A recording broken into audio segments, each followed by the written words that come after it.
अंधाराला छेदित गेले शब्द स्वरांचे जे संचित, अंधाराला छेदित गेले शब्द स्वरांचे जे संचित, तेच उजळून प्रदीप्त केला, तेच उजळून प्रदीप्त केला तुमचा आमचा जागर दीप, तुमचा आमचा जागर दीप, तुमचा आमचा जागर दीप. नमस्कार साहित्य जागर. जागरदीप श्राव्य दिवाळी अंक 2020च्या दीपत्कार या सदराच्या तिसऱ्या भागात आपणा सर्वांचं पुन्हा एकदा मनपूर्वक स्वागत. या भागात आपण भेटणार आहोत ज्येष्ठ श्रेष्ठ साहित्यिक ज्यांच्या कादंबऱ्या आपल्यापैकी अनेकांनी ऑडिओ स्वरूपात देखील ऐकल्या असतील, वाचल्या असतील, असे माननीय श्री अनंत सामंत यांना. त्यांची मुलाखत घेत आहेत साहित्य जागरचे प्रशासक भरत घोडके. चला तर मग आपणही त्यांचा साहित्यिक प्रवास जाणून घेऊया.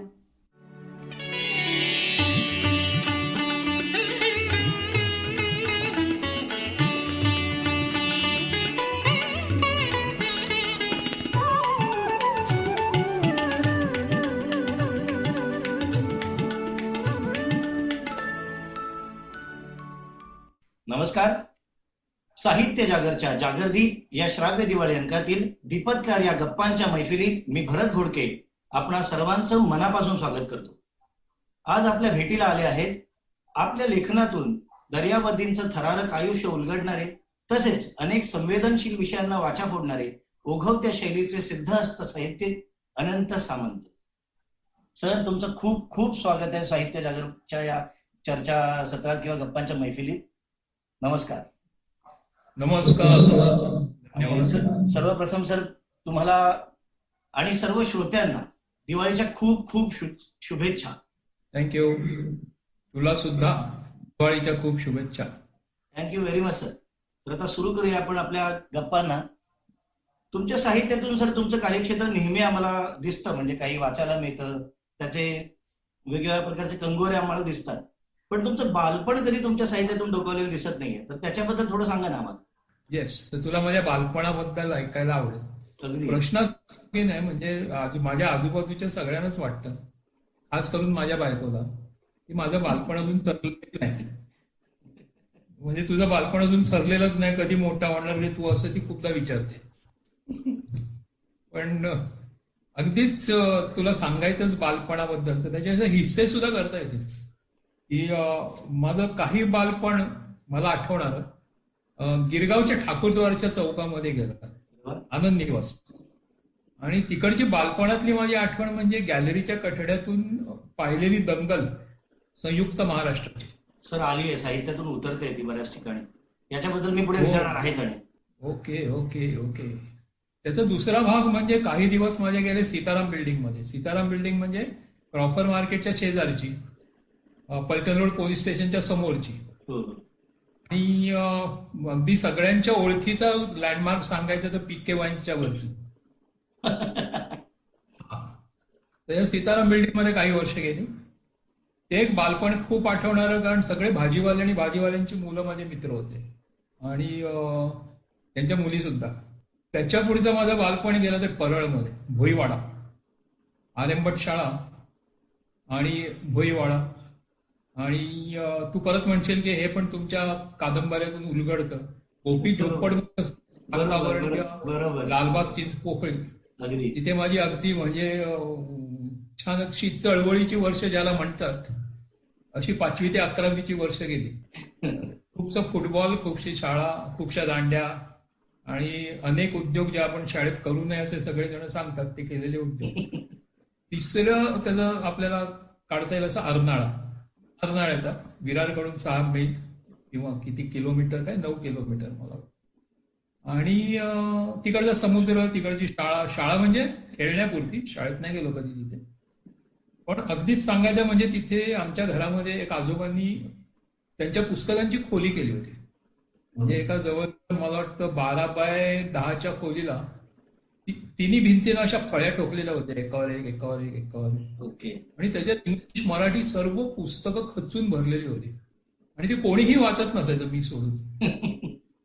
माझा तो उद्योगच असायचा की तिथे एक बिछाना होता उंच असा की ज्याच्यावर गाद्यावर गाद्या अशा ठेवलेल्या असायच्या, त्याची उंची 6 फूट झालेली असायची. शिडीवर चढल्यासारखं त्या बिछाण्यावर चढायचो, तिथून वरच्या फळ्यांवर पोचायचो आणि मिळतील ते पुस्तकं, हाताला लागेल ते पुस्तक काढायचं आणि वाचायचं. तिकडे त्या पुस्तकांच्या खोलीमध्ये खूपसं बालपण गेलं तिथे. आणि दुसरा अर्नाळ्याच्या समुद्रावर जो परत येतो आयुष्यभर सगळी. बरोबर. आणि पुस्तकं तर आहेतच आणि समुद्र पण आहे. हो, पण मला तिथे त्या खोलीमध्ये टार्झन, रॉबिन हुड सगळेच भेटले. रवींद्रनाथ टागोर भेटले, हना आपटे भेटले आणि हे सगळे अगदी सुरुवातीच्या काळामध्ये. आणि दुसरी एक गंमत सांगायची म्हणजे बेळगावला माझ्या मावशीचं घर होतं आणि आई कधी कधी मला घेऊन जायची. तर बेळगावला मला खूपदा मे महिन्याच्या सुट्टीमध्ये ती घेऊन जायची. तर 4थी आणि 5वीच्या सुट्टीमध्ये बाजूच्या फडतळामध्ये विवेकानंदांचे मला 12 खंड मिळाले. प्रेमयोग, ज्ञानयोग वगैरे हे सगळं. क्या बात आहे. ते 4थी संपलेली असताना आणि 5वी सुरू व्हायच्या आधी वाचून झाले. एवढ्या लवकर विवेकानंद वाचणं सुद्धा. हो, पण ते 4थी संपल्यावर वाचणं म्हणजे काय असतं तुला माहित नसेल कदाचित, कारण आपल्याला धड काही कळत नाही. आडवं तिडवं काहीतरी डोक्यात जाऊन बसतं आणि मग ते आयुष्यभर बाहेर पडत राहतं. तर ते विवेकानंद असं सगळं विखुरलेलं बालपण आहे. म्हणजे हे साहित्यातलं बालपण झालं. आणखी सांगण्यासारखं खूप आहे. बालपणाबद्दलच बोलायला लागलं तर मला 2-3 दिवस बोलावं लागेल, एवढे उद्योग बालपणात सुरू झाले. पण हे अगदी थोडक्यामध्ये सांगायचं तर बालपण आपल्या वेळेच्या मर्यादेमध्ये. बरोबर सर. पण सर तुमचं शिक्षण जेव्हा आपण बघतो तेव्हा हॉटेल मॅनेजमेंट तुम्ही केलंय, इंटिरियर डिझायनिंग केलंय, मरीन इंजिनिअरिंग केलंय. पण मग इतकी क्षेत्र जेव्हा तुमच्या शिक्षणाची होती तर मग तुम्ही समुद्रच का निवडला? अरे मी काहीच निवडलं नाही, मला निवडलं. म्हणजे आयुष्यामध्ये मला असं काही निवडायला संधी किंवा गरजच लागली नाही. संधी मिळाली म्हणण्यापेक्षा गरज लागली नाही. मी शाळेमध्ये RM भटला होतो ना, तेव्हा आमच्या वेळेला खूपशा लाईन्स, प्रोफेशन्स, करिअर्स अशा नव्हत्या. बरोबर. आणि 11वी मध्ये व्होकेशनल गायडन्स नावाचा कोर्स असायचा, जिथे ते पुस्तक आम्हाला मास्तर वाचून दाखवायचे. त्याच्यामध्ये तुम्ही काय SSC नंतर करू शकता, त्यामध्ये एक हॉटेल मॅनेजमेंटचा कोर्स होता. ओके. आणि त्यामधून मला एवढंच समजलं होतं, त्यांनी वाचून दाखवलं त्याच्यातून, की SSC नंतर मी लगेच तिकडे जाऊ शकतो. तेव्हा मी 16 वर्षाचा होतो आणि 3 वर्षामध्ये तुम्ही नोकरी करू शकता. मला लहानपणापासून म्हणजे जन्माला आल्यापासूनच मला स्वतंत्र व्हायचा फार वेळ होता, इंडिपेंडंट. कुणावर अवलंबून राहू नये आपण, असं कायम वाटायचं. तर फक्त 3 वर्षात म्हणजे वयाच्या 19व्या वर्षी आपण स्वतंत्र होऊ शकतो, इंडिपेंडंट होऊ शकतो. आणि स्वतंत्र म्हणण्यापेक्षा स्वावलंबी म्हणायला पाहिजे, आत्मनिर्भर आजकालच्या भाषेमध्ये. बरोबर. आणि त्याच्यानंतर आपल्याला लगेच नोकरी मिळते. ती नोकरी हॉटेलमध्ये मिळते. आणि आमच्या शिक्षकांनी असंच सांगितलं होतं की तुम्हाला हॉटेलमध्ये नोकरी मिळणार म्हणजे खायची प्यायची काही दगाद नाही, चांगलं चुंगलं खायला मिळणारच तुम्हाला दिवसभर, वरती पगार मिळणार. आणि तो पगार काही 300 रुपये वगैरे होता. मला वाटलं वा काय भरपूर पगार आहे, आपल्याला काही प्रॉब्लेम नाही. म्हणून मी हॉटेल मॅनेजमेंट निवडलं. आणि हॉटेल मॅनेजमेंट निवडल्यानंतर मग माझ्या लक्षात आलं की हे भलतंच काम करावं लागतं, इथे खूपच काम करावं लागतं. आणि मला भटकायची खूप आवड होती. कॉलेजमध्ये असताना मी प्रचंड, आम्ही 3-4 मित्र मिळून दर शनिवार रविवार मुंबईच्या बाहेर पडायचं आणि कुठेतरी ते 2-3 दिवस काढायचे, असा आमचा उद्योगच होता.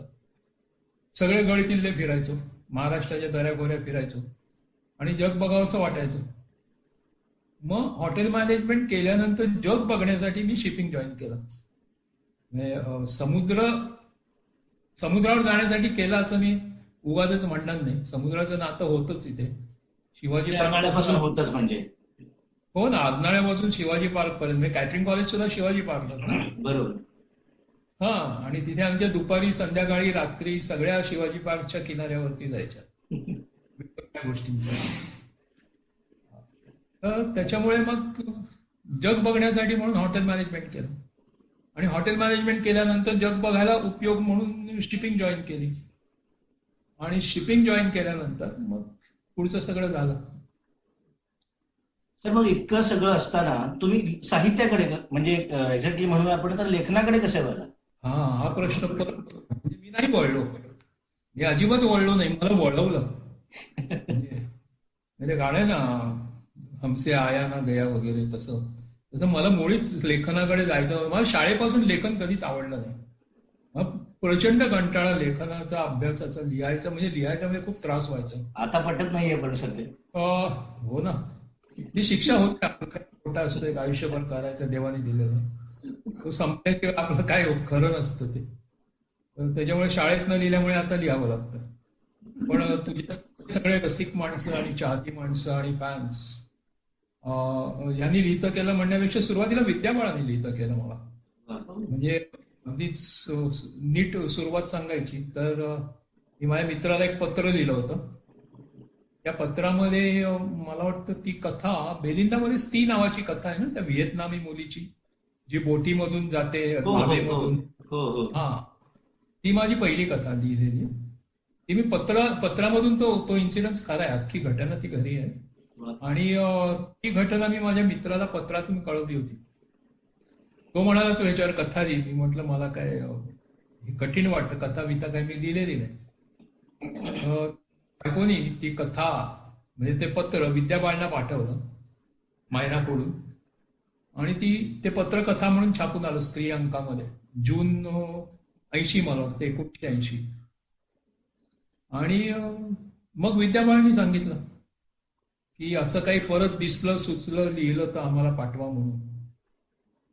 म्हणून आणखी एक 4-5 कथा लिहिल्या, त्या ओळीनी छापून आल्या. आणि त्याच्यानंतर मग आयवा मारू नंतर तर सगळेच मागे लागले की लिहिलंच पाहिजे म्हणून. म्हणजे सगळे दिवाळी अंकवाले येऊनच बसायचे.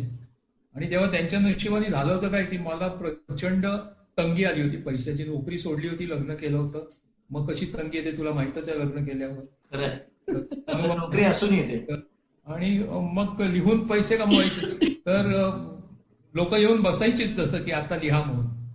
त्याच्यामध्ये पण खूप मजेशीर प्रसंग आहे. तुला एक सांगू का, पहिली दिवाळी अंकाची कादंबरी मी कशी सांगा ना सर.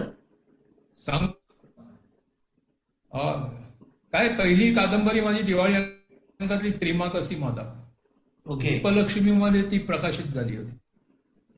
आणि मी मधलं थोडंसं माझ्या लिहिण्याच्या प्रोसेस मधलं गाळलं की पहिल्या म्हणजे मला फार वाढवायचं नव्हतं ते, आपल्याकडे वेळ कमी असल्यामुळे, की माझ्या पहिल्या 5 कथा ओळीनी प्रसिद्ध झाल्यानंतर मन लावून कथा लिहायला लागलो. आणि म्हणजे तू जर का वाचला असशील तर त्याच्यातली नाशाव नावाची कथा आहे किंवा बेलिंदा सुद्धा, या सगळ्या दिवाळी अंकाला दिलेल्या अगोदर आणि परत आलेल्या कथा होत्या. हो, बेलिंदा ही कथा सुद्धा मी पहिल्या 5 कथा प्रकाशित झाल्या. हो, साभार परत आल्या होत्या या कथा. त्या 5 कथा पहिल्या 5 प्रसिद्ध झाल्यानंतर पुढच्या 5 कथा साभार परत आल्या. कारण त्या जरा बोल्ड वाटल्या त्या काळामध्ये. थोड्या त्यांच्या मराठी मासिकांसाठी. बरोबर, 1980-90च्या काळातल्या कथा आहेत त्यामुळे. करेक्ट. तर त्याच्या पुढे मग मला असं म्हणजे दर्शनाने सांगितलं की बाबा ह्याच्या पुढे तू मराठी मासिकांना पाठवूच नकोस, तुझ्या कथा काही त्यांना कळत नाहीत, त्या छापण्याची काही त्यांना आवश्यकता वाटत नाही, तर तू त्यांच्यासाठी लिहितोस कशाला, तू स्वतःसाठी लिहित जा. आणि स्वतःसाठी लिहित जा म्हटल्यानंतर मग मी आयवा मारू लिहायला घेतली. आयवा मारू लिहिली ती मी प्रसिद्ध नाही करायची, ती कोणालाही दाखवायची नाही, प्रसिद्ध नाही करायची, ह्या एका हेतूनी लिहायला घेतली. आणि लिहिताना कथा वाटली होती आणि लिहिता लिहिता तिची कादंबरी झाली. आणि ही कादंबरी प्रकाशित झाल्यानंतर जो काय म्हणजे साहित्याने म्हणजे त्या साहित्य विश्वाने जे उचलून धरलीच प्रश्नच नाही. पण मग दिवाळी अंकांच्या रांगा लागायला लागल्या. पण सर तेच आहे की कथा नाकारल्या ज्या बोल्ड आहेत म्हणून, आणि कादंबरी पण खऱ्या अर्थानं बोल्ड होतीच, पण तरी ती स्वीकारली गेली आणि ती गाजली पण. हो, करेक्ट. नाही पण तुला कादंबरी 5 जणांनी परत केली होती, 5 प्रकाशकांनी. माय गॉड. आणि ती शेवटी मॅजेस्टिककडे आली. आणि ह्या प्रकाशकांनी म्हणजे ती अश्लील आहे ह्याच नावाने एकाने रिफ्यूज केली आणि बाकीच्या 4 कारणं वेगळी वेगळी दिली, पण ते कारण तेच असावं आणि अशोक कोठावळे, मॅजेस्टिकचे अशोक कोठावळे, त्यांनी ती प्रसिद्ध केली आणि त्याच्यानंतर माझा मॅजेस्टिकशी संबंध आला. आणि अजून सुद्धा ती कादंबरी सहसा कोणी दिवाणखान्यात ठेवत नाही. दिवाणखान्यामध्ये गोनी दांडेकर, वपू काळे, पु ल देशपांडे असे लेखक असतात. आतल्या खोलीमध्ये आयवा मारू असते, म्हणजे आयवा मारू सगळ्यांकडेच. पण एनिवे, कसं काय असेल ना, आतल्या खोलीत बाहेरच्या खोलीत माझा त्याच्याबद्दल काहीच नाही. वाचतात हाच आनंद आहे. काय लोकांच्या मनात आहे ही तितकीच मोठी गोष्ट आहे.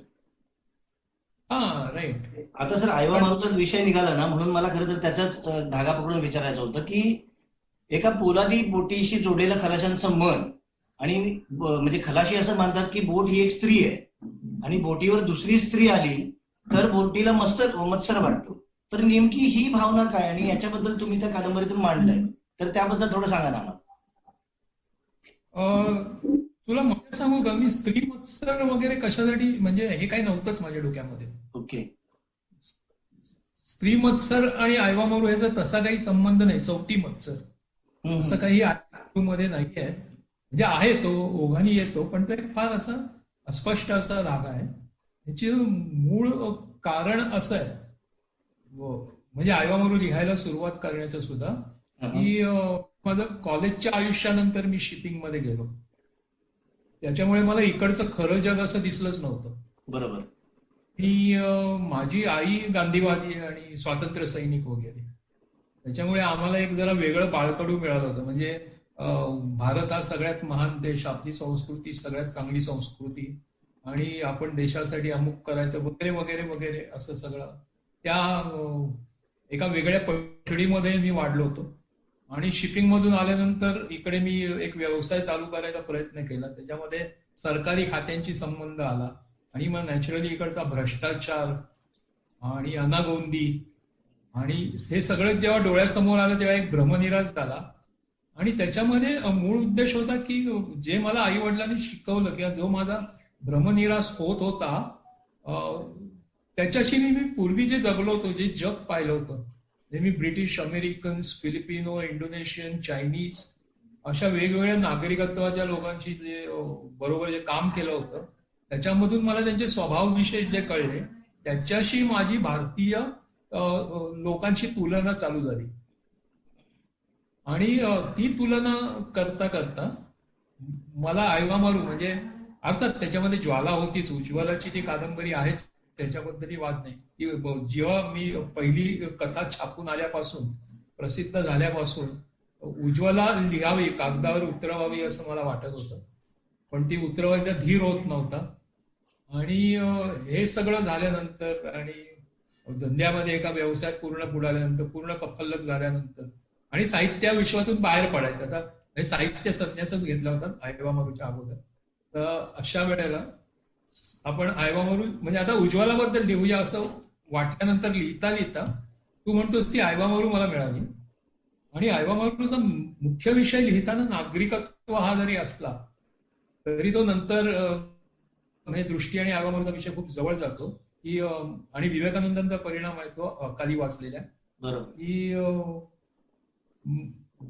शेवटी हे सगळं निसर्ग जो आहे, जे विश्व जे आहे, त्या विश्वाशी असलेला मनुष्याचा संबंध.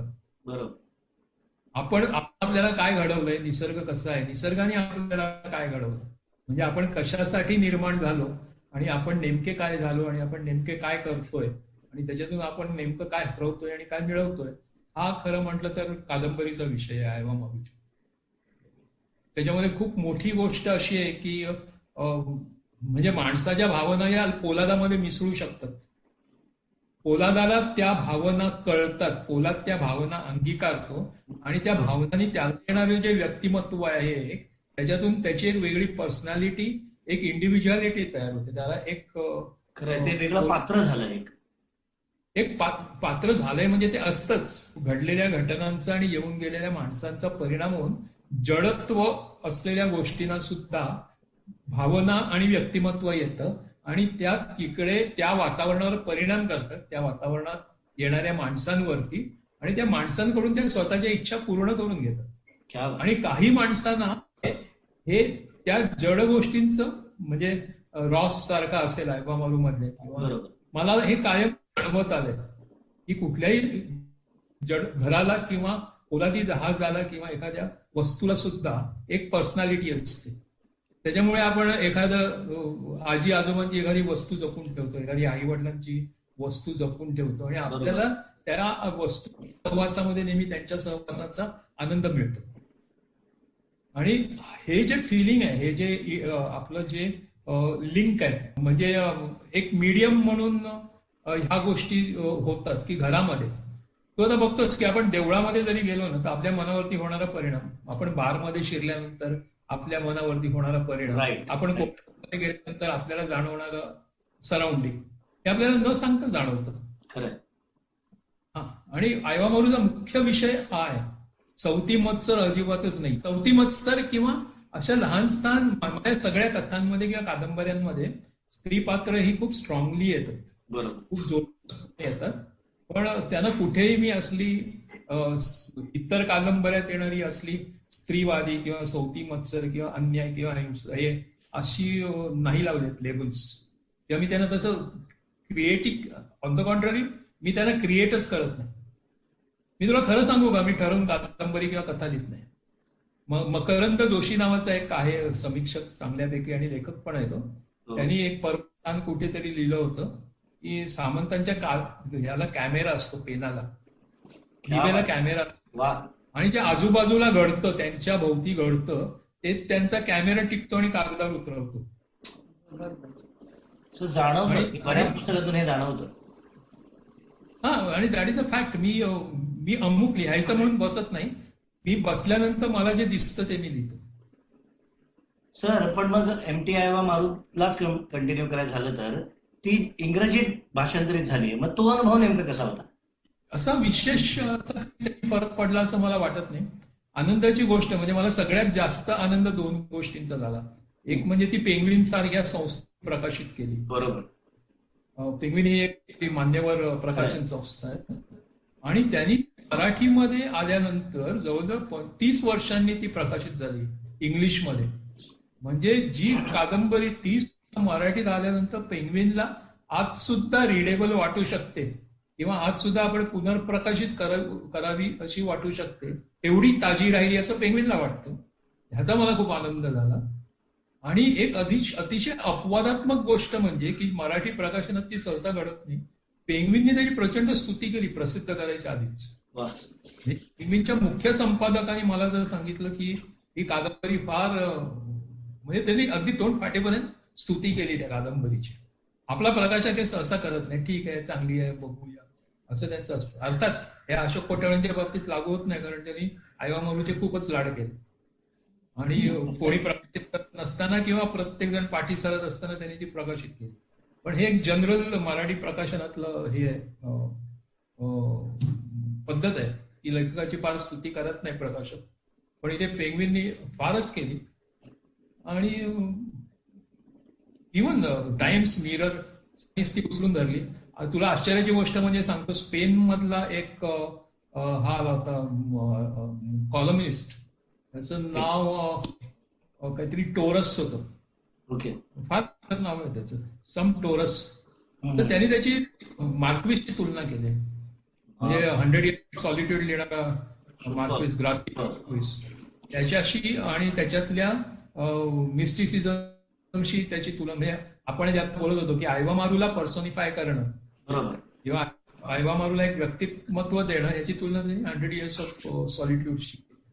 आणि प्रशांत पेठेनी केली. ही आणखी एक मजेची गोष्ट आहे. प्रशांत पेठे नावाचा एक तरुण आहे ज्यांनी दाभरीचा पाऊस वगैरे किंवा आत्ताच आलेला आत्ता नवीन कुठचा याचा नागराजचा, त्याच्यामध्ये तो प्रोड्युसर म्हणून होता. नाळ. हा, तुला जो स्पॅनिश सांगितलं ना त्याचं नाव मॉन्चो टोरस. जर मॉन्चो टोरस गुगल केलास तर तुला त्याने आयवा मारू लिहिलेले कदाचित स्पॅनिश मधले लेख अजून येतील. तर हा जो प्रशांत पेठे आहे हा शिपिंग मध्येच आहे, म्हणजे हा स्वतः काही थोडंफार लिहितो, तो मराठी सिनेमे प्रोड्यूस करतो. आणि हा सेकंड ऑफिसर असताना एकदा माझ्याकडे आला होता आणि तो मला म्हणाला की सर मला आयवा मारू ट्रान्सलेट करायचे. तर ह्याच्या आधी माझ्याकडे 4-5 जण येऊन गेले होते आणि त्यांनी त्यांचे नमुने मला दिले होते आणि मला ते अजिबात आवडले नव्हते. त्यांनी जे ट्रान्सलेट 1-2 पानं करून पाठवली होती आणि मी त्यांना काही परवानगी दिली नव्हती. तर हा आला आणि मला म्हणाला की जर का कोणी ऐवामारू इंग्लिशमध्ये ट्रान्सलेट करू शकणार असेल आणि करेल तर ती मीच करणार आणि मलाच करता येईल. खूप लहान होता तो. आत्मविश्वास खूप आवडला. मी म्हटलं तू असं का म्हणतोस बुवा? मी स्वतः शिप्पी आहे तो म्हणाला. तुम्ही काय लिहिलंय मला कळतं तेवढं कुणालाच कळणार नाही. आणि त्याची आणखी एक गमतीची गोष्ट आहे, त्यांनी ऐवामारू त्याला त्याच्या मास्तरांनी त्याच्या शिक्षकांनी तो 10वीत असताना वाचायला दिली. कारण 10वीत असताना त्यांनी मर्चंट मरीनमध्ये जायचा वेळ घेतलं होतं आणि त्यांनी जाऊ नये शिपिंगमध्ये म्हणून मास्तरांनी ती वाचायला दिली ऐवामारू. हे किती वाईट जग असतं. आणि ऐवामारू वाचल्यानंतर त्यांनी जायचा निश्चय केला की आता मी गेलो तर मर्चंट नेव्ही मध्येच जाणार. म्हणजे उलटा परिणाम झाला. हो, उलटा परिणाम झाला. पण शाळेपासूनच त्यांनी ऐवामारू वाचली होती 10वीत असताना आणि तेव्हापासून त्यांनी ठरवलं होतं तो म्हणतो.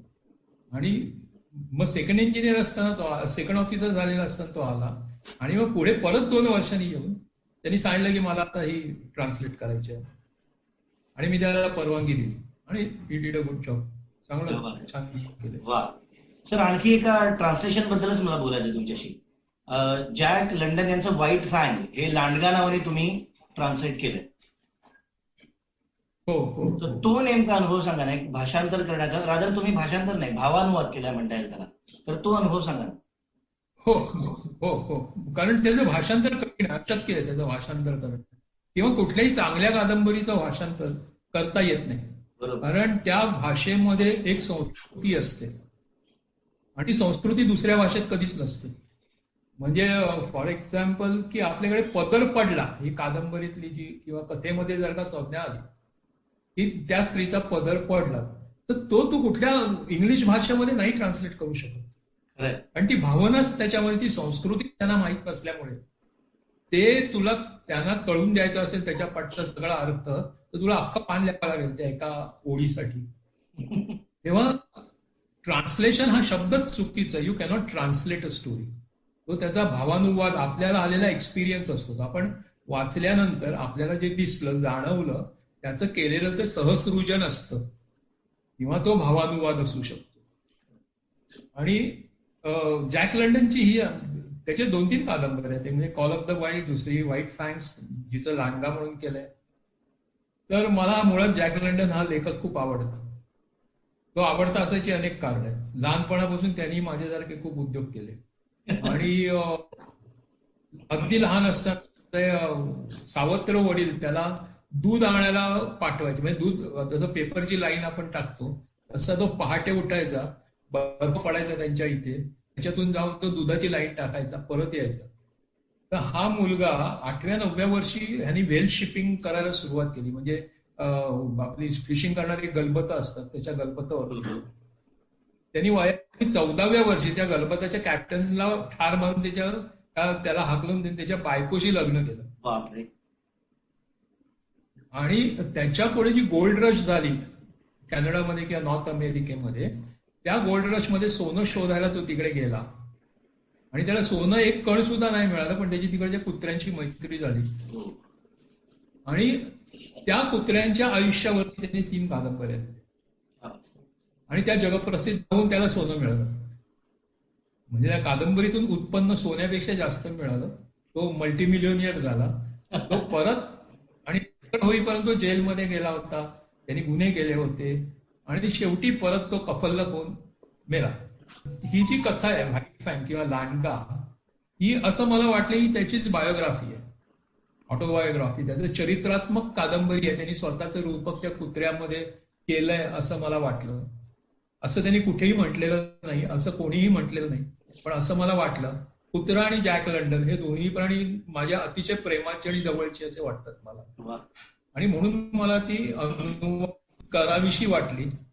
पण ती करताना मला 2 वर्ष लागली. म्हणजे मी साधारण या आकाराची स्वतःची कादंबरी लिहिली तर फार तर 2-3 महिन्यामध्ये होते. खूपदा आठवड्याभरामध्ये पण मी लिहिले. पण हिला मला पण काय माहितीये का, मी तुला म्हटलं तर संस्कृती, त्यांच्याकडे बर्फाला एवढे शब्द आहेत. आकाशातून पडणारं जे बर्फ आहे त्याला स्नो पासून ते आईस पर्यंत 10-15 शब्द आहेत. त्यांच्याकडे कुत्र्याच्या बोलण्याला, ओरडण्याला, आवाज काढण्याला 1 डझनभर शब्द आहेत. आपल्याकडे भुंकणं आणि केकाटणं सोडलं तर दुसरा कुत्र्याला शब्द नाहीये. ते कुत्र्याच्या एवढे जवळचे आहेत की कुत्रा त्यांच्या भाषेमध्ये एवढा आलाय की त्याच्या बोलण्याला आपल्याला आणता येणार नाही आपल्या शब्दातून. Correct, very correct. तर ते मला लोकांपर्यंत कुठेतरी आवडलं, मला ती करावीशी वाटली, मला तो प्रयत्न करावासा वाटला आणि मुळामध्ये जॅक लंडनला जाणून घ्यावं असं वाटलं, म्हणून मी ती केली. नाशिकमध्ये होतो तेव्हा मी कन्स्ट्रक्शन करायचो आणि जवळजवळ 2-3 वर्ष लागली मला. भयानक. मी परत त्याच्यानंतर असं ठरवलं की याच्या पुढे आपण अनुवाद करायचा नाही. फार कठीण असतं चांगल्या कादंबरीचा अनुवाद करणं किंवा अशक्य असतं. सर, मगाशी बोलताना आपण दंगलीचा उल्लेख आला.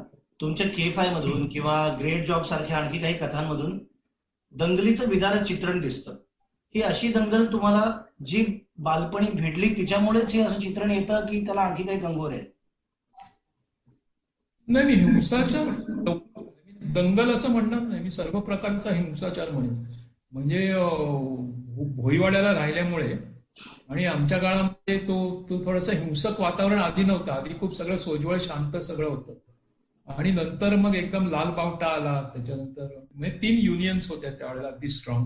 त्याच्यानंतर 66 मध्ये शिवसेनेचा जन्म झाला. अगोदर हे संयुक्त महाराष्ट्र झालं आणि या सगळ्या दंगलीमध्ये एक प्रचंड आपण असं म्हणू की माणसाचं आयुष्य बदलून गेलं, त्याची बघण्याची दृष्टी बदलून गेली.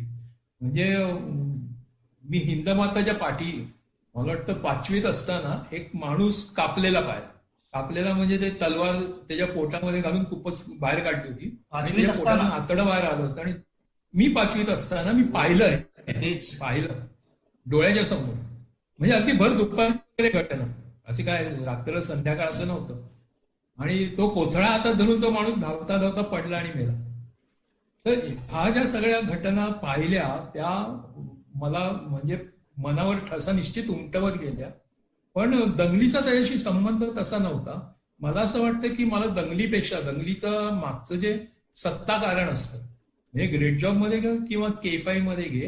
K5 मध्ये ते काय झालं की लोकांचं खूपसं लक्ष जुईलीकडे राहिलं. जुईली आणि K5 आणि रहमत खानावरती राहिल्यामुळे त्याच्या पाठचं सत्तानाट्याकडे त्यांचं दुर्लक्ष झालं. किंवा एक पॉलिटिकल जो खेळ होता तो खेळ त्यांना दिसला नाही. पण ग्रेट जॉब मध्ये तो अगदी स्पष्ट दिसतोय शेवटी किंवा अगदी मधून सुद्धा. तर मला हे नेहमीच सत्ता कारण जे आहे ना ह्याचं अट्रॅक्शन वाटत आलं किंवा हे भेडसावत आलं.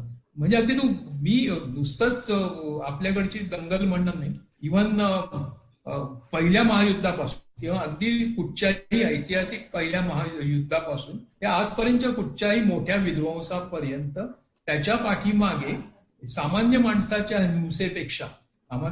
हिंसेपेक्षा एक मोठं सत्ता नाट्य असतं. सत्ता आणि संपत्ती ह्या दोन्ही प्रत्येक दंगलीला कारण ठरतं.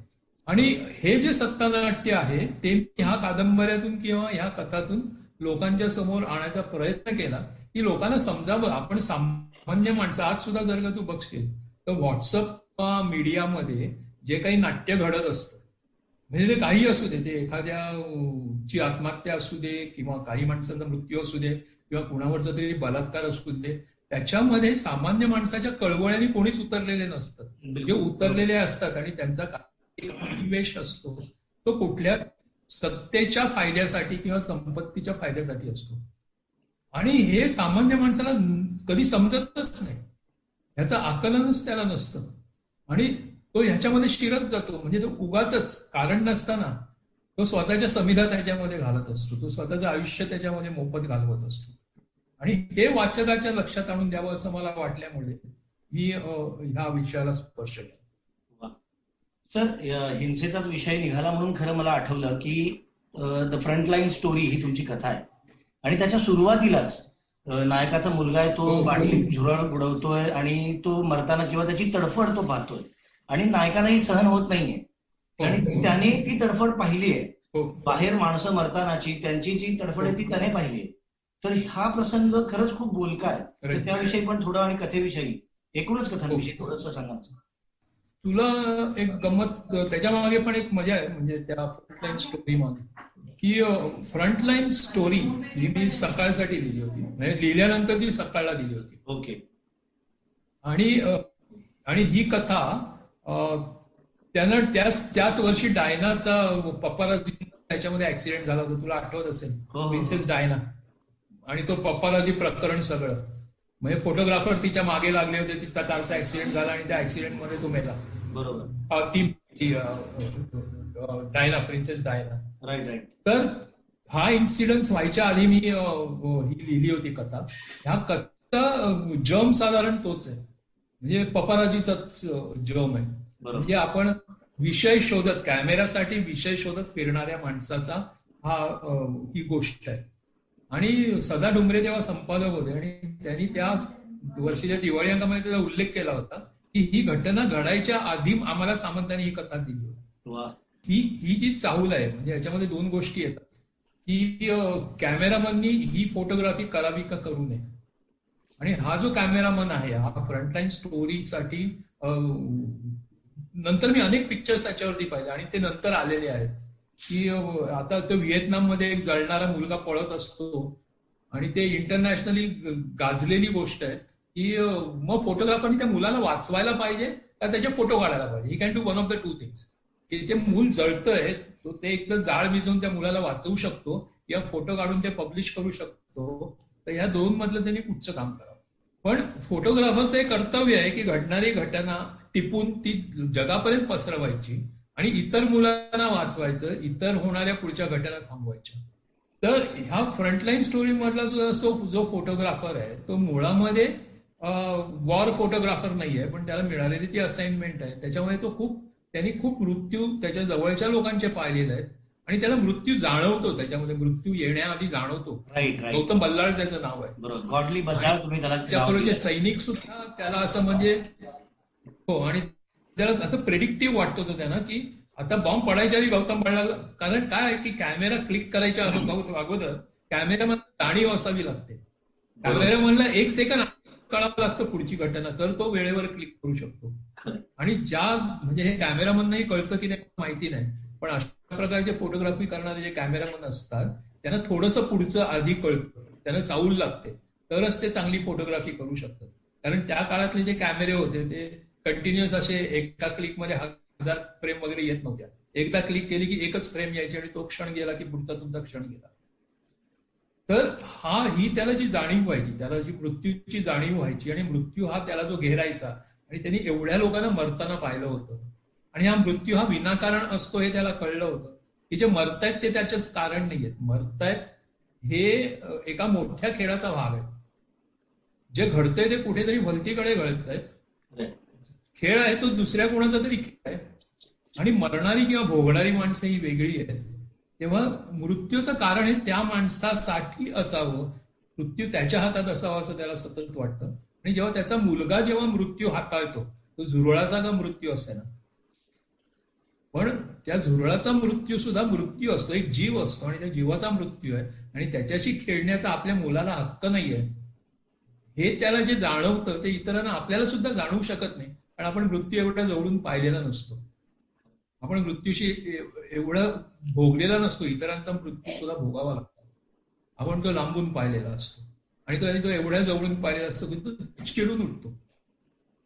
खूप जणांना आवडला, तो खूप छान विचारला तो प्रश्न आणि खूप जणांच्या नजरेतून सुटतो. म्हणजे अशा ज्या लहान लहान घटना असतात की ज्याच्यावरती पुढचा अख्खा कथा किंवा कादंबरी अवलंबून असते, त्या अनेकांना दिसत सुद्धा नाहीत खूप. सर, आपण खरं हा ट्रान्स फार वेगळा आहे, हा मूड खरं फार वेगळा आहे, पण आपण मग अशी KFI बद्दल बोलत होतो आणि पुढे KFI या कादंबरीवर वावटळ हा सिनेमा झाला, तर तो नेमका अनुभव काय होता?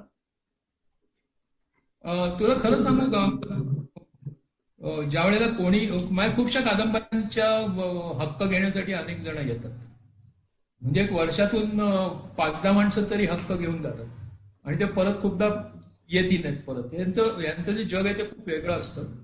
हे जग अनेक गोष्टींवर अवलंबून असतं. म्हणजे त्यात प्रोड्युसर असतो, कलाकार असतो, डायरेक्टर असतो, आवडलेला आणि कोण असतं, आणि हे सगळ्यांचं जुळून आल्यानंतर तो प्रोजेक्ट थ्रू जातो. तेव्हा माझा ह्याच्यातला रस पूर्णपणे गेलेला आहे. जर का कोणी हक्क मागायला आला तर मी त्याला म्हणतो की बाबा तुझा हक्क घे आणि बस, म्हणजे त्याच्या पुढे तुला त्याचं काही करायचं ते कर, मला ह्याच्यामध्ये इन्व्हॉल्व्ह करू नकोस. कारण त्यांचे सिनेमॅटिक जे कॅल्क्युलेशन्स असतात ते खूप वेगळे असतात, की इथे गाणं असायला पाहिजे, इथे हे असायला पाहिजे, आणि ह्याचं नाव अमुक जातीचं असायला नको, तमुक जातीचं असायला पाहिजे. याच्या खूपशा गोष्टी त्यांच्या गणित वेगवेगळी असतात आणि मला ती पटत नाही. त्यामुळे पुस्तकाचं एकूण नूरच नाहीच सुरुवातीला मी राईट, म्हणजे आपल्या हातामध्ये काही राहत नाही. हे खूप त्याच्यामध्ये अर्थकारण आहे. तर मी कादंबरी लिहिताना माझी फक्त शाई आणि कागद सोडून काहीच पणाला लागलेलं नसतं, आणि मी स्वतः. पण जेव्हा एखादा माणूस एखादा चित्रपट काढतो तेव्हा तो कोट्यावधींचा खेळ असतो, आणि त्या कोट्यावधीच्या खेळांमध्ये माझा काही सहभाग उरत नाही. मग त्यांना पाहिजे असतो पटकथा लिहिण्यासाठी हवा असतो, काही सुचवण्यासाठी हवा असतो, पण मुळामध्ये त्यांना जे हवं असतं ते मी त्यांना देऊ शकत नाही. म्हणजे कुणाला जर का भेळ खायची असेल म्हणून मी त्याला भेळ करून देऊ असं काय होऊ शकत नाही. तेव्हा मी शक्यतो, म्हणजे असं जसं मुलीचं लग्न लावून देतात आणि मग तिला सांगतात तुझा माझा संबंध संपला, तसं मी सहसा करतो माझ्या राईट्सच्या बाबतीमध्ये. देऊन टाकायचं, बाजूला व्हायचं, त्याच्यामध्ये इमोशनली इन्व्हॉल्व्ह व्हायचं नाही. ते करतील ते. तेव्हा तसा अनुभव वगैरे माझा K5चा नथिंग. अर्थात तो मूवी आल्यानंतर मला तो आवडला होता, आणि त्यावेळेच्या मराठी मूवीमध्ये तो चांगलाही होता. आणि माझा असा विश्वास आहे की चांगल्या कादंबरीला कोणी न्याय देऊ शकत नाही. चित्रपटामध्ये कादंबरी आणि चित्रपट हे अतिशय दोन वेगळी माध्यमं आहेत. कादंबरी आतमध्ये मूर्ती, जे आपण वाचतो ना, आपण जे कथा किंवा कादंबऱ्या असतात त्या आपल्या अंगात अशा मूर्तात, आपण त्याच्यात मूर्तो, आपल्याला त्या वेढून घेतात 360 डिग्री. आणि सिनेमा आपण जो बघतो समोरच्या फ्लॅट स्क्रीनवर असतो, आणि आपण कंटिन्युअसली त्या स्क्रीनच्या बाहेर असतो, आपण त्या स्क्रीनमध्ये नाही शिकू शकत. मी जेव्हा वर्णन करतो की एक सुंदर मुलगी चालली होती, की प्रत्येक जण जी सुंदर मुलगी म्हणतो, कुणासाठी ती शेलाटी असेल, कुणासाठी गुबगुबीत असेल, कुणासाठी सावळी असेल, कुणासाठी गोरी असेल, बरोबर, ते जे स्वातंत्र्य वाचकाला देऊ शकतो ते चित्रपटाचा निर्माता नाही देऊ शकत. त्याला एकच हिरोईन तिथे द्यावी लागते. ते काही जणांना आवडते, काही जणांना नाही आवडत. आणि हे चित्रपटाच्या बाबतीत होतं. तुला आवडलेल्या कादंबरीवरती तेवढाच चांगला ताकदीचा चित्रपट निघालाय असं फार क्वचित सापडेल. तर तुमच्या दोन कादंबऱ्यांच्या खास करून शेवटाबद्दल मला तुम्हाला विचारायचं. एक तर एक ड्रीम मायला मध्ये म्हणजे विध्वंसाच्या वाटेवर वळतोय असा गोपी झोपड, आणि दुसरीकडे आयुष्यभर संघर्ष करून पण शेवटी गांधी विचारापर्यंत पोहोचलेला विराज अविरत, म्हणजे आपला अश्वत्थ मधला विराज अविरत.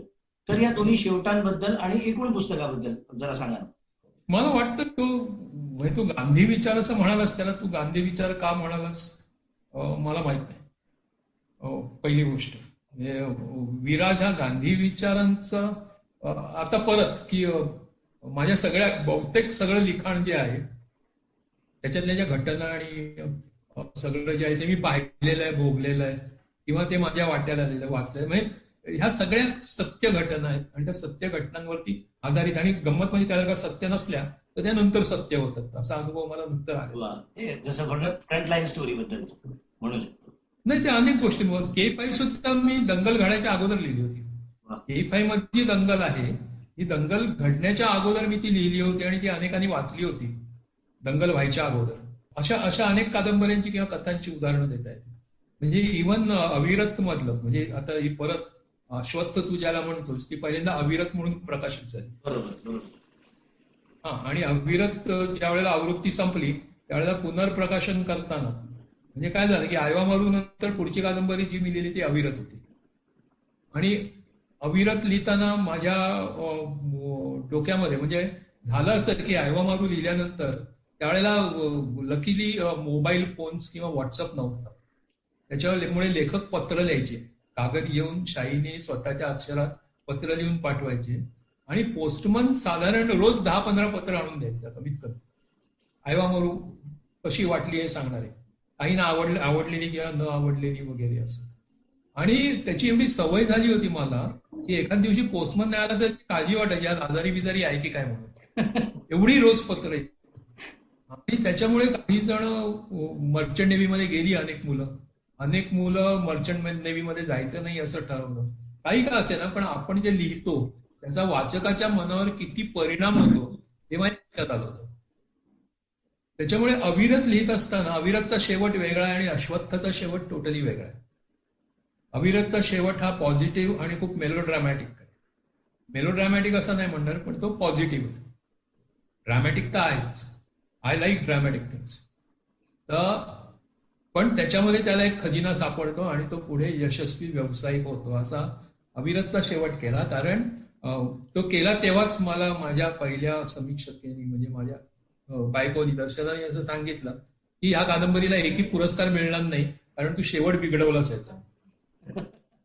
तर हा जो शेवट म्हणजे हे बरोबर झाला नाही असं ती म्हणाली, तेच समीक्षकांनी उचलून धरला आणि याचा शेवट फिल्मी वाटतो वगैरे वगैरे असं त्यांचं या. त्यामुळे ती कादंबरी परत जेव्हा प्रकाशित करायची तेव्हा मला असं वाटलं की आपण ती दुसऱ्यांदा लिहून बघूया. त्याचा शेवट, फक्त शेवटचं प्रकरण, अख्खं प्रकरण, शेवटची जवळ 70-80 पानं मी टोटली बदलली, ती रिराईट केली आणि त्याचा शेवट वेगळा केला. आणि हा शेवट अनेकांना आवडला किंवा अनेकांना आवडला नाही. त्याच्यामुळे तू असं म्हणू शकणार नाही की ती गांधीवादी झाली, कारण पहिला शेवट तर गांधीवादी नव्हताच. आणि दुसरा शेवट मी केला हा मी एक बघण्यासाठी केला की एक लिहिलं ते मी माझ्या वाचकांसाठी तडजोड केली होती आणि दुसरी होती ती तडजोड न करता लिहिलेला शेवट होता. हा एक एक्सपेरिमेंट होता. आणि परत दुसऱ्या शेवटामध्ये तो काय म्हणतो की मी बुडणारं जहाज सोडणार नाही. त्यावेळेला आजकाल असं म्हणतात की तुम्ही परदेशी जा आणि तिथून पैसे पाठवायचे. आता सध्या आपल्या देशामध्ये आहे की भारतीय तरुणांनी बाहेर जावं आणि तिकडे जगावं, तिकडे कष्ट करावेत, त्या देशाला मोठं करावं, त्या देशाचा जीडीपी वाढवावा आणि त्या जीडीपीतून मिळणारी जी त्यांचा हिस्सा आहे तो त्यांनी आपल्या देशाकडे पाठवावा. पण त्या काळामध्ये, अविरतच्या काळामध्ये याला ब्रेन ड्रेन म्हणायचे. म्हणजे इकडची मुलं हे आपल्या IIT मध्ये किंवा मेडिकलला वगैरे आपल्या टॅक्सपेयर्सच्या पैशावरती शिकतात, सरकारी पैशांवरती शिकतात आणि हे शिक्षण ते परदेशासाठी वापरतात, परदेशाला मोठं करतात. तसं न करता त्यांनी या देशामध्ये राहावं आणि ह्या देशाला मोठं करावं. कॅप्टननी स्वतःचं जहाज वाचवावं, हा तो शेवट तिकडे आलेला आहे. म्हणजे त्याच्यामध्ये विराज अविरत मिशेलला सांगतो की समज मी जहाजाचा कॅप्टन आणि माझं जहाज बुडतंय आणि तुझं जहाज बुडणार नाहीये, तुझं जहाज सुंदर आहे, तिथे मी फार आरामाने आणि छान जगणार आहे, म्हणून मी माझं जहाज सोडून तुझ्या जहाजावर आलेलं तुला आवडेल का? हा शेवट गांधीवादी नाहीये. हा शेवट परंपरावादी म्हणू शकतोस एक वेळ की आपण आपल्या देशासाठी लढायचं आणि आपल्या देशासाठी मारायचं आणि त्यांच्या बरोबर राहायचं. आपण जे आपल्या देशवासियांच्या वाट्याला येतं तेच जगायचं. जस्ट म्हणजे माझ्या फायद्यासाठी मी माझा देश सोडणार नाही, हे उत्तर हे गांधीवादी आहे असं मला वाटत नाही. हे उत्तर हे माझ्या पिढीसाठी वेगळं उत्तर होतं. आजची पिढी म्हणते आणि आजचं सरकार किंवा आजचे त्यांचे ऍडवायझर्स सुद्धा असं म्हणतात की तुम्ही शिका आणि परदेशी जा आणि तिकडून पैसा दोन्ही. मी कुठलं चुकलं कुठलं बरोबर असं नाही म्हणत आहे. मी तुला कारण मी माझं सांगतोय माझ्या शेवटाची की त्यावेळेचा मनावरती असणारा पगडा. आणि कारण मला तेव्हा सुद्धा मला ते फ्रान्समध्ये, कॅनडामध्ये, असं कित्येक देशांमध्ये सेटल व्हायला चान्स होता, फिलिपिन्समध्ये, आणि मी सेटल होऊ शकलो असतो. पण माझ्या आई वडिलांनी जे मला दिलं होते की आपला देश हा सगळ्यात मोठा आहे आणि आपल्या देशासाठी जगणं हे महत्वाचं आहे, ते अंगीकारून मी जगलो आणि तोच हा कादंबरीचा शेवट आहे. आणि तू गोपी झोप्पड बद्दल जर का म्हणालास, आता गोपी झोप्पडचा जन्म खूप वेगळ्या प्रकारे झाला, खूप नंतर झाला. म्हणजे एका वृत्तपत्राचा प्रकाशक मला आला गिरणी कामगारांच्या संपानंतर, आणि तेव्हा लालबागची कोकणी भागातली खूपसे गिरणी कामगार हे गिरण्या बंद पडल्यामुळे कोकणात किंवा आपापल्या गावी परत गेले होते. आणि तो वर्तमानपत्र हे गिरणी कामगारांसाठी जास्त लोकप्रिय होतं, गिरणी कामगार, त्याच्यामुळे त्याचा सेल खूप डाऊन झाला. आणि हे सगळी तरुण पिढी इथे उरली होती आणि तरुण पिढी खूपशी गँगवॉरमध्ये किंवा भाईगिरीमध्ये मग्न झाली होती. तेव्हा तो संपादक मला येऊन म्हणाला की सामंत, आम्हाला जवळजवळ वृत्तपत्र बंद करायची वेळ आली. पहिल्यांदा त्यांनी हे मला सांगितलं नाही, पहिल्यांदा तो मला म्हणाला की आम्हाला आमच्या पेपरसाठी कादंबरी हवी तुमची. मी म्हटलं तुम्ही वर्तमानपत्रामध्ये आनंद सामंतांची कादंबरी छापणार? मुळात कादंबरी छापायची वर्तमानपत्रात हीच गोष्ट मला वेगळी वाटली. त्याच्यामध्ये ती माझी कादंबरी की जी सहसा लोक 4 लोकांमध्ये बसून वाचत नाहीत किंवा मोठ्याने वाचत नाहीत, जसं गोनींचं किंवा बपूंचं लिखाण वाचलं जातं तसं. तर तो म्हणाला हो, त्याचं कारण असं आहे. आणि आम्हाला ही लालबाग चिंचपोकळीच्या मुलांसाठी, तरुणांसाठी ही कादंबरी असायला पाहिजे की त्याच्यामुळे ते वृत्तपत्र विकत घेतील आणि आमचा सेल वाढेल. त्याच्यावरती मला विश्वास बसते ना की मी लिहिलेल्या कादंबरी वाचण्यासाठी तरुण घेतील आणि वृत्तपत्राचा सेल वाढेल, ह्याच्यावरतीही माझा विश्वास करतो. पण त्याने मी सांगितलेलं, मी म्हटलं लिहून बघूया चला, आणि मी ती लिहायला घेतली. आणि ती लिहायला आता तरुणांसाठी लिहायचं म्हटल्यानंतर, आणि तेव्हा मी 50शी ओलांडलेली होती मला वाटतं. तर मला तर एक्झॅक्टली ते दिवस नाही आठवत, पण बहुतेक 50शी ओलांडलेली असावी. तर आजचे तरुण कसं जगतात हे बघण्यासाठी मी माझ्या एका मित्राचा मुलगा तेव्हा विल्सन कॉलेजला होता, आणि थोडा टप्पोरी, आता तो कॅप्टन ऑन द शिप. तर मी त्याच्याबरोबर राहिलो थोडे दिवस, साधारण स्टडी केला मुलं काय करतात. आणि मग माझ्या असं लक्षात आलं की आम्ही आमच्या कॉलेज डेज मध्ये जे केलं त्याच्यापेक्षा फार वेगळं काही ते करत असत. इव्हन बोलणं बदललेलं नाही, शिव्या बदललेल्या नाही, भाषा बदलल्या, फार थोड्या गोष्टी बदलल्या होत्या. आणि गोपी चोपडमध्ये जे काही येतात, म्हणजे रोज डे वगैरे सारखे एक सोडले तर हे माझ्याच कॉलेज डेज मधले एक्सपिरियन्सेस. आणि ते एक्सपिरियन्सेस लोकांना एवढे ताजे वाटतात की आज सुद्धा वेब सिरीज साठी त्या कादंबरीचे राईट मागायला लोक येतात गोपी चोपडचे. आणि परत एकदा माझा हिरो विध्वंसाकडे गेलेला नाहीये, त्याला विध्वंसाकडे ढकललेला आहे. मला असं वाटतं की तू जर काय पाहिलास तर जसा हिंदी चित्रपट बदलत गेला तसा आपला समाज बदलत गेला, किंवा समाज बदलत तसा हिंदी चित्रपट बदलत गेला. म्हणजे तुझ्या डर पर्यंत किंवा त्या साधारण कालखंडापर्यंत हिरो हिरोईनसाठी जीव टाकायचा, आईसाठी जीव टाकायचा, तो म्हणजे पाव चुकून येणाऱ्याला गोळी काय मारायचा, किंवा असे अनेक इन्सिडन्सेस असायचे की एक उदात्तता होती जगण्यामधली. ही उदात्तता आणीबाणी नंतर गेली, आणीबाणीच्या लढ्यापर्यंत ती उदात्तता होती. त्याच्यानंतर नवीन सरकार आलं, आणि नवीन सरकार आल्यानंतर लोकांच्या ज्या आशा उंचावल्या होत्या त्या कोसळल्या, आणि त्या कोसळल्यानंतर आपला तरुण वर्गीय सगळी माणसं एका वेगळ्या वाटेने जायला लागली. आणि ही जी वेगळ्या वाटेने जायला, कारण त्याच्यासमोर पूर्वी असं चित्रपटामध्ये नुसतं मला अजून आठवतंय काही चित्रपटाचे डायलॉग असायचे की तू पोरकायच असं तुला कोण म्हणतं, वो देखते रे चाचा. मग जवाहरलाल नेहरूंचा फोटो यायचा स्क्रीनवर, ती लोक टाळ्या वाजवायचे. वो देख बापू, ती लोक टाळ्या वाजवायचे. आता त्यांना टाळ्या वाजवायला आयटेम सॉंग्स लागतात, शिट्ट्या वाजवायला. चाचाजी आणि बापूंचे फोटो पुरत नाहीत. आणि हे आमच्या ह्या कालखंडामध्ये, म्हणजे आमची जी पिढी आहे, आमच्या पिढीने दोन्ही भाग पाहिले. म्हणजे आमच्या आई वडिलांची उदात्तता पाहिली आणि त्याच्या पुढच्या पिढीचं ही सगळी नैतिक घसरण पाहिली. आणि या दोन्हीमध्ये आम्ही खूप कन्फ्युज्ड किंवा आम्ही खूप फ्रस्ट्रेटेड झालो.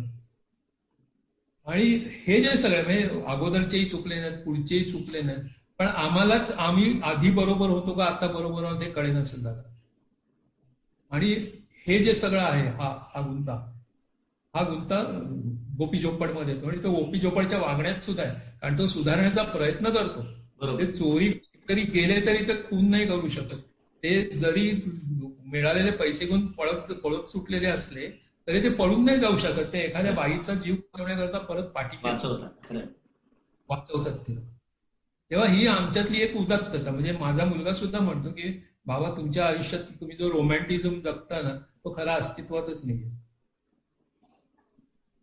आणि ते तसं आहे. त्याच्यामुळे गोपी चोपडही विध्वंसाकडे गेलेला नाहीये, किंवा विराज अविरत सुद्धा गांधीवादाकडे गेलेला नाहीये.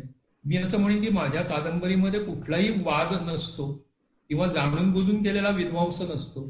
जे आहे ते भोवताली घडणारं वास्तव असतं, आणि बहुधा ते घडलेलं असतं, आणि ते घडत असतं आणि घडणार असतं. क्या बात आहे सर. हे सर वेगळं, म्हणजे एक वेगळं ऐकायला मिळत आहे, समजून घेता येत आहे परत पुस्तक. सर मला ना आता एका वेगळ्या धाटणीच्या पुस्तकाबद्दल तुमच्या विचारायचं आहे. म्हणजे इस्रायलींच्या कडव्या राष्ट्रप्रेमावर बेतलेलं तुमचं पुस्तक आहे, किबुज मधला डॅनियल आला होता. या विमान अपहरणाच्या सत्य घटनेवर कादंबरी लिहावी, म्हणजे मराठीतून कादंबरी, त्याच्यावर मला वाटतं असं कुठलं पुस्तक असेल असं मला वाटत नाही. आणि याच्यावर कादंबरी लिहावी असं तुम्हाला काय वाटलं? परत एकदा अनेक गोष्टी कारणीभूत आहेत त्याला. पहिली गोष्ट म्हणजे मी इस्रायलमध्ये गेलोय. ओके. इस्रायलवरती माझं सुरुवातीला किंवा पूर्वी खूप प्रेम होतं. आता नाही असं नाहीये, पण वास्तव बदलत जातं किंवा नवीन वास्तव डोळ्यासमोर येतं, त्यांनी काही विचार बदलतात. पण मला इस्रायली बद्दल आणि जून बद्दल एक प्रकारचा आदर आहे. म्हणजे ज्यूंना नष्ट करायचा, पृथ्वी तलावरून पुसून काढायचा प्रयत्न हा हिटलरनी केला. त्याच्याबरोबर रशिया, स्पेन, फ्रान्स सगळीकडे झालेला आहे. ज्यूज इज द मोस्ट हेटेड पॉप्युलेशन इन द वर्ल्ड. आणि असं असताना त्यांनी त्यांच्यासाठी देश मिळवणं, तो वाळवंट, मिळालेलं वाळवंट सुपीक करणं, इथे जगणं, हे एवढं कठीण गोष्ट त्यांनी एवढ्या प्रेमाने आणि सहजपणे केली की त्या गोष्टीचा एक ह्युमन ऍडव्हेंचर म्हणून एक माणसाने केलेले एक साहसी वृत्तीने जगायचा केलेला प्रयत्न किंवा उभं राहायचा किंवा स्वप्रतिष्ठा मी म्हणेन. आणि मला सेल्फ रिस्पेक्टचं खूप महत्व आहे. आणि ती स्वप्रतिष्ठा त्यांनी जी जपली किंवा निर्माण केली त्याचं मला प्रचंड कौतुक आहे.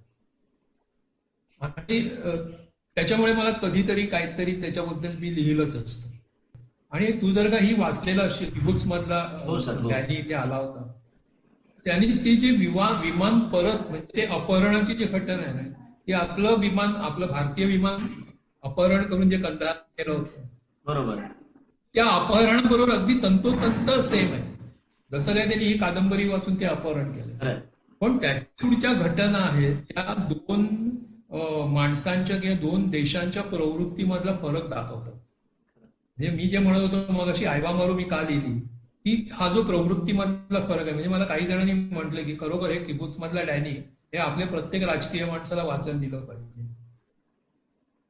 प्रत्येक राजकीय नेत्याला म्हणजे सेल्फ रिस्पेक्ट काय असतो, आपण कसं जगावं, आपण आपल्या देशासाठी काय करावं, हे कुठेतरी मला सांगावं असं वाटलं. आणि किबुत्स मधला डॅनी मी लिहिला. वा. सर, तुम्ही कथा लिहिली ज्ञानेश्वर, ती पुढे प्रकाशित पण झाली. पण मग प्रकाशित झाल्यानंतर त्या एका कथेवर ओस्तोरीची कादंबरी कशी झाली? छान. म्हणजे मी माझी पहिली कादंबरी जी लिहिली दिवाळी अंकाची, जी त्रिमागासी मादा, ती दीपलक्ष्मी मासिकासाठी लिहिली. रायकरांचं दीपलक्ष्मी म्हणून मासिक आहे आणि ते प्रकाश रायकर सुद्धा बोरविरीत राहतात. त्यांनी येऊन कादंबरी मागितली आणि मी ती पहिली कादंबरी लिहिली. आणि मला असं नेहमी वाटतं की माझ्याकडे आलेला तो पहिला दिवाळी अंक होता आणि त्या प्रेमाने मी कायम दरवर्षी दीपलक्ष्मीसाठी लिहायचो. आणि तशीच एकदा ज्ञानेश्वर लिहिली. तर झालं असं की ज्ञानेश्वर लिहिली तेव्हा मी कन्स्ट्रक्शन करत होतो, म्हणजे थोडंफार बांधकाम क्षेत्रामध्ये. त्या कथेत पण उल्लेख आहे तसा, म्हणजे कथेत. होय, राईट. आणि ते लिहित म्हणजे ते जगत असताना ज्ञानेश्वर लिहिली आणि ती वाचल्यानं ती अनेकांना आवडली, त्याला रिस्पॉन्स खूप मिळाला त्या कथेला. आणि तेव्हा मला हेमंत रायकरांचा फोन आला, दीपलक्ष्मीचे संपादक, आणि ते मला म्हणाले की सामंत, ह्या कथेमध्ये 3 कादंबऱ्या दिसत आहेत मला. बापरे. तुम्ही मला पुढच्या वर्षीसाठी ह्याच्यातली एक, म्हणजे पुढच्या 3 वर्षांसाठी तर सोय झाली की एक कादंबरी तुम्ही 3 वर्ष द्या. मी त्याला म्हटलं की मला असं काही वाटत नाही. मी वाचली ती ज्ञानेश्वर परत, मला काही खरोखरच तसं वाटलं नाही की त्याच्यात पुढची कादंबरी आहे वगैरे असं. आणि मी म्हटलं की बाबा परत परत तेच लिहित बसणं ही माझ्या स्वभावामध्ये बसत नाही. माझं प्रत्येक कादंबरी, प्रत्येक कथा, पुस्तक वेगळं आहे. तर मला वाटत नाही मी लिहिन असं. पण झालं असं की तेव्हा मी नाशिकमध्ये होतो आणि तुला आठवत असेल तर त्याच काळामध्ये मालेगाव सेक्स स्कॅन्डल झालं. हो, राईट. म्हणजे तिकडच्या वस्तीमध्ये बायकांचे फोटोज किंवा न्यूड्स किंवा अशा फिल्म्स काढून ते विकणं आणि त्यांना व्यवसायाला लावणं, हे प्रकार झाले.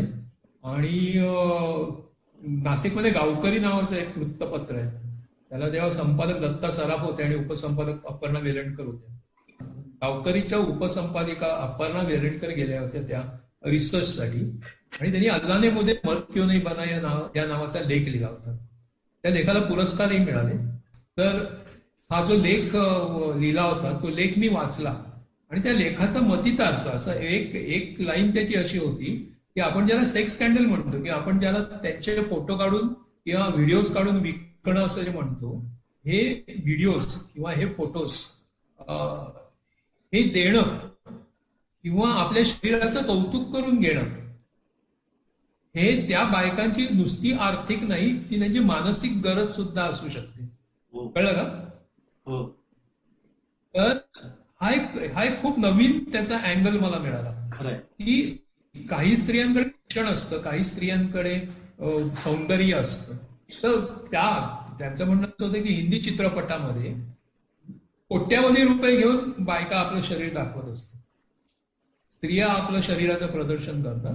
इथे ह्या झोपडपट्टीतल्या स्त्रिया असतात, त्यांना कोणी कोट्यावधी देत नाही, काही शे देतात, पण शेवटी त्यातली ऍटिट्यूड सेम आहे, त्या पाठचा विचार सेम आहे. आणि जर का पुरुष आपलं शरीर सौष्ठव दाखवून सुद्धा प्रदर्शन करून त्याच्यातून काही कमाई करू शकतो, जर का मिस युनिव्हर्स आणि मिस वर्ल्ड होऊ शकतात शरीर प्रदर्शन करून, ह्या स्त्रियांनी केलं तर त्याच्यामध्ये काय वावग आहे, ही त्यांची मानसिक गरज का असू नये, असा एक मुद्दा त्याच्यामध्ये माझ्या लक्षामध्ये आला. आणि तिथे मला या दुसऱ्या कादंबरीचा विषय सापडला. पण हा इथेच थांबला नाही. ह्याच वेळेला काय झालं होतं की नाशिकमध्ये मी नव्याने गेलो होतो, नव्याने भेटत होतो, नवीन नवीन परिसंवाद होत होते. आणि तिथे मला किंवा हा कायमच येणारा प्रश्न होता मला त्या काळामध्ये, की तुम्ही एवढ्या बोल्डली सेक्स का वर्णन करता कादंबऱ्यांमध्ये, आयवा मारूमध्ये किंवा इतर कथांमध्ये तुम्ही फार उघडपणे लिहिता, याच्यामध्ये तुम्ही सूचकता का वापरत नाही, की जशी मराठीमध्ये इतर लेखक वापरतात. म्हणजे त्यांना असं म्हणायचं, असं हिंदी सिनेमामध्ये जसं हिरो हिरोईन झाडाच्या पाठी जाते, मग आपण असं फक्त विचार करायचा किंवा मग दोन फुलं एकमेकाच्या जवळ आलेली दाखवतात, तसं काहीतरी मी लिहावं असं त्यांचं मत होतं. आणि तुमच्या कादंबऱ्यामध्ये शारीरिक वर्णन खूप येतं, तुमचं प्रेम खूप शारीरिक असतं असं त्यांचं म्हणणं होतं. तर त्या सगळ्यावरती मी विचार करत होतो की त्यांच्या म्हणण्यामध्ये काही तथ्य आहे का. आणि तेव्हा मला असं जाणवलं की प्रेम हे शारीरिकच असावं लागतं. त्याची गंमत अशी झाली की मी एकदा पावसातून जात असताना हार्डवेअर स्टोअरला पाऊस पडला आणि नाशिकच्या सावाना नाट्यगृह म्हणून एक आहे, ते पावसासाठी थांबायचं म्हणून मी टू व्हीलरवर होतो, टू व्हीलरवर लावली बाजूला आणि त्या नाट्यगृहात शिरलो. इथे किशोर आपलं यशवंत पाठकांचं व्याख्यान चालू होतं. आणि ज्ञानेश्वरीवरती बोलताना यशवंत पाठक की ज्ञानेश्वरी कुठेतरी असं लिहिलेलं आहे की आपल्या मातीमध्ये जसं पाणी मुरलेलं असतं, म्हणजे आपण जसं मातीवर पाय ठेवल्यानंतर, ओल्या मातीवर पाय ठेवल्यानंतर ते पाणी असं ते आपल्या पावलाच्या ठशामध्ये येतं. बरोबर. तर ते जे जसं मुरलेलं असतं तसं आपल्या शरीरामध्ये आपलं मन मुरलेलं असतं. आणि हे मन आपल्या शरीरावरती तवंगासारखं येतं ज्या वेळेला अशा भावना येतात तेव्हा ते जर का एवढं मुरलेलं असलं तर त्या शरीराला, जसं मातीवरती पाय ठेवल्यानंतर त्या ठशात पाणी येतं, तसं शरीराला स्पर्श केल्यानंतर त्या त्वचेवरती तो तवंग येणं भावनेचा हे खूपच साहजिक आहे. मग म्हणजे असंही लक्षात आलं की अगदी नवजात अर्भक जे असतं, ज्याला दुसरं कसलंही ज्ञान नसतं, तो आईचा स्पर्श ओळखतो, तो त्याला प्लॅटॉनिक लव्ह नसतं. आमच्या काळामध्ये आत्ता काय माहिती मला, पण मित्र भेटल्यानंतर त्याच्या पाठीत धपाटा घालणं, त्याच्या खांद्यावर हात टाकणं, ही अतिशय एक साहजिक अशी भावना होती. अगदी खरं सर. ते खांद्यावर हात घालून 4 जणांची साखळी होऊन चालायची. तेव्हा तेवढ्या रस्त्यावर जागाही असते आणि जेव्हा कुणाच्या डोक्यात नसते की गेज असतील, तेव्हा सर्वसामान्यता, इव्हन आपण गाय आणि वासरामध्ये बघतो, किंवा की वासरू हे गाईला नुसतंच ते तिला लपटूतच चालतं, ते प्रेम असावंच लागतं त्यांच्यामध्ये. शारीरिक प्रेम हे देवानी केलंय, शारीरिक प्रेम हे निसर्गाने तयार केलंय आणि हे खूप नैसर्गिक आहे. शारीरिकताही नैसर्गिक आहे. हे जे आपण प्लॅटॉनिक म्हणतो हे खूप नाटकी, अवास्तव आणि अस्तित्वात नसलेली गोष्ट आहे.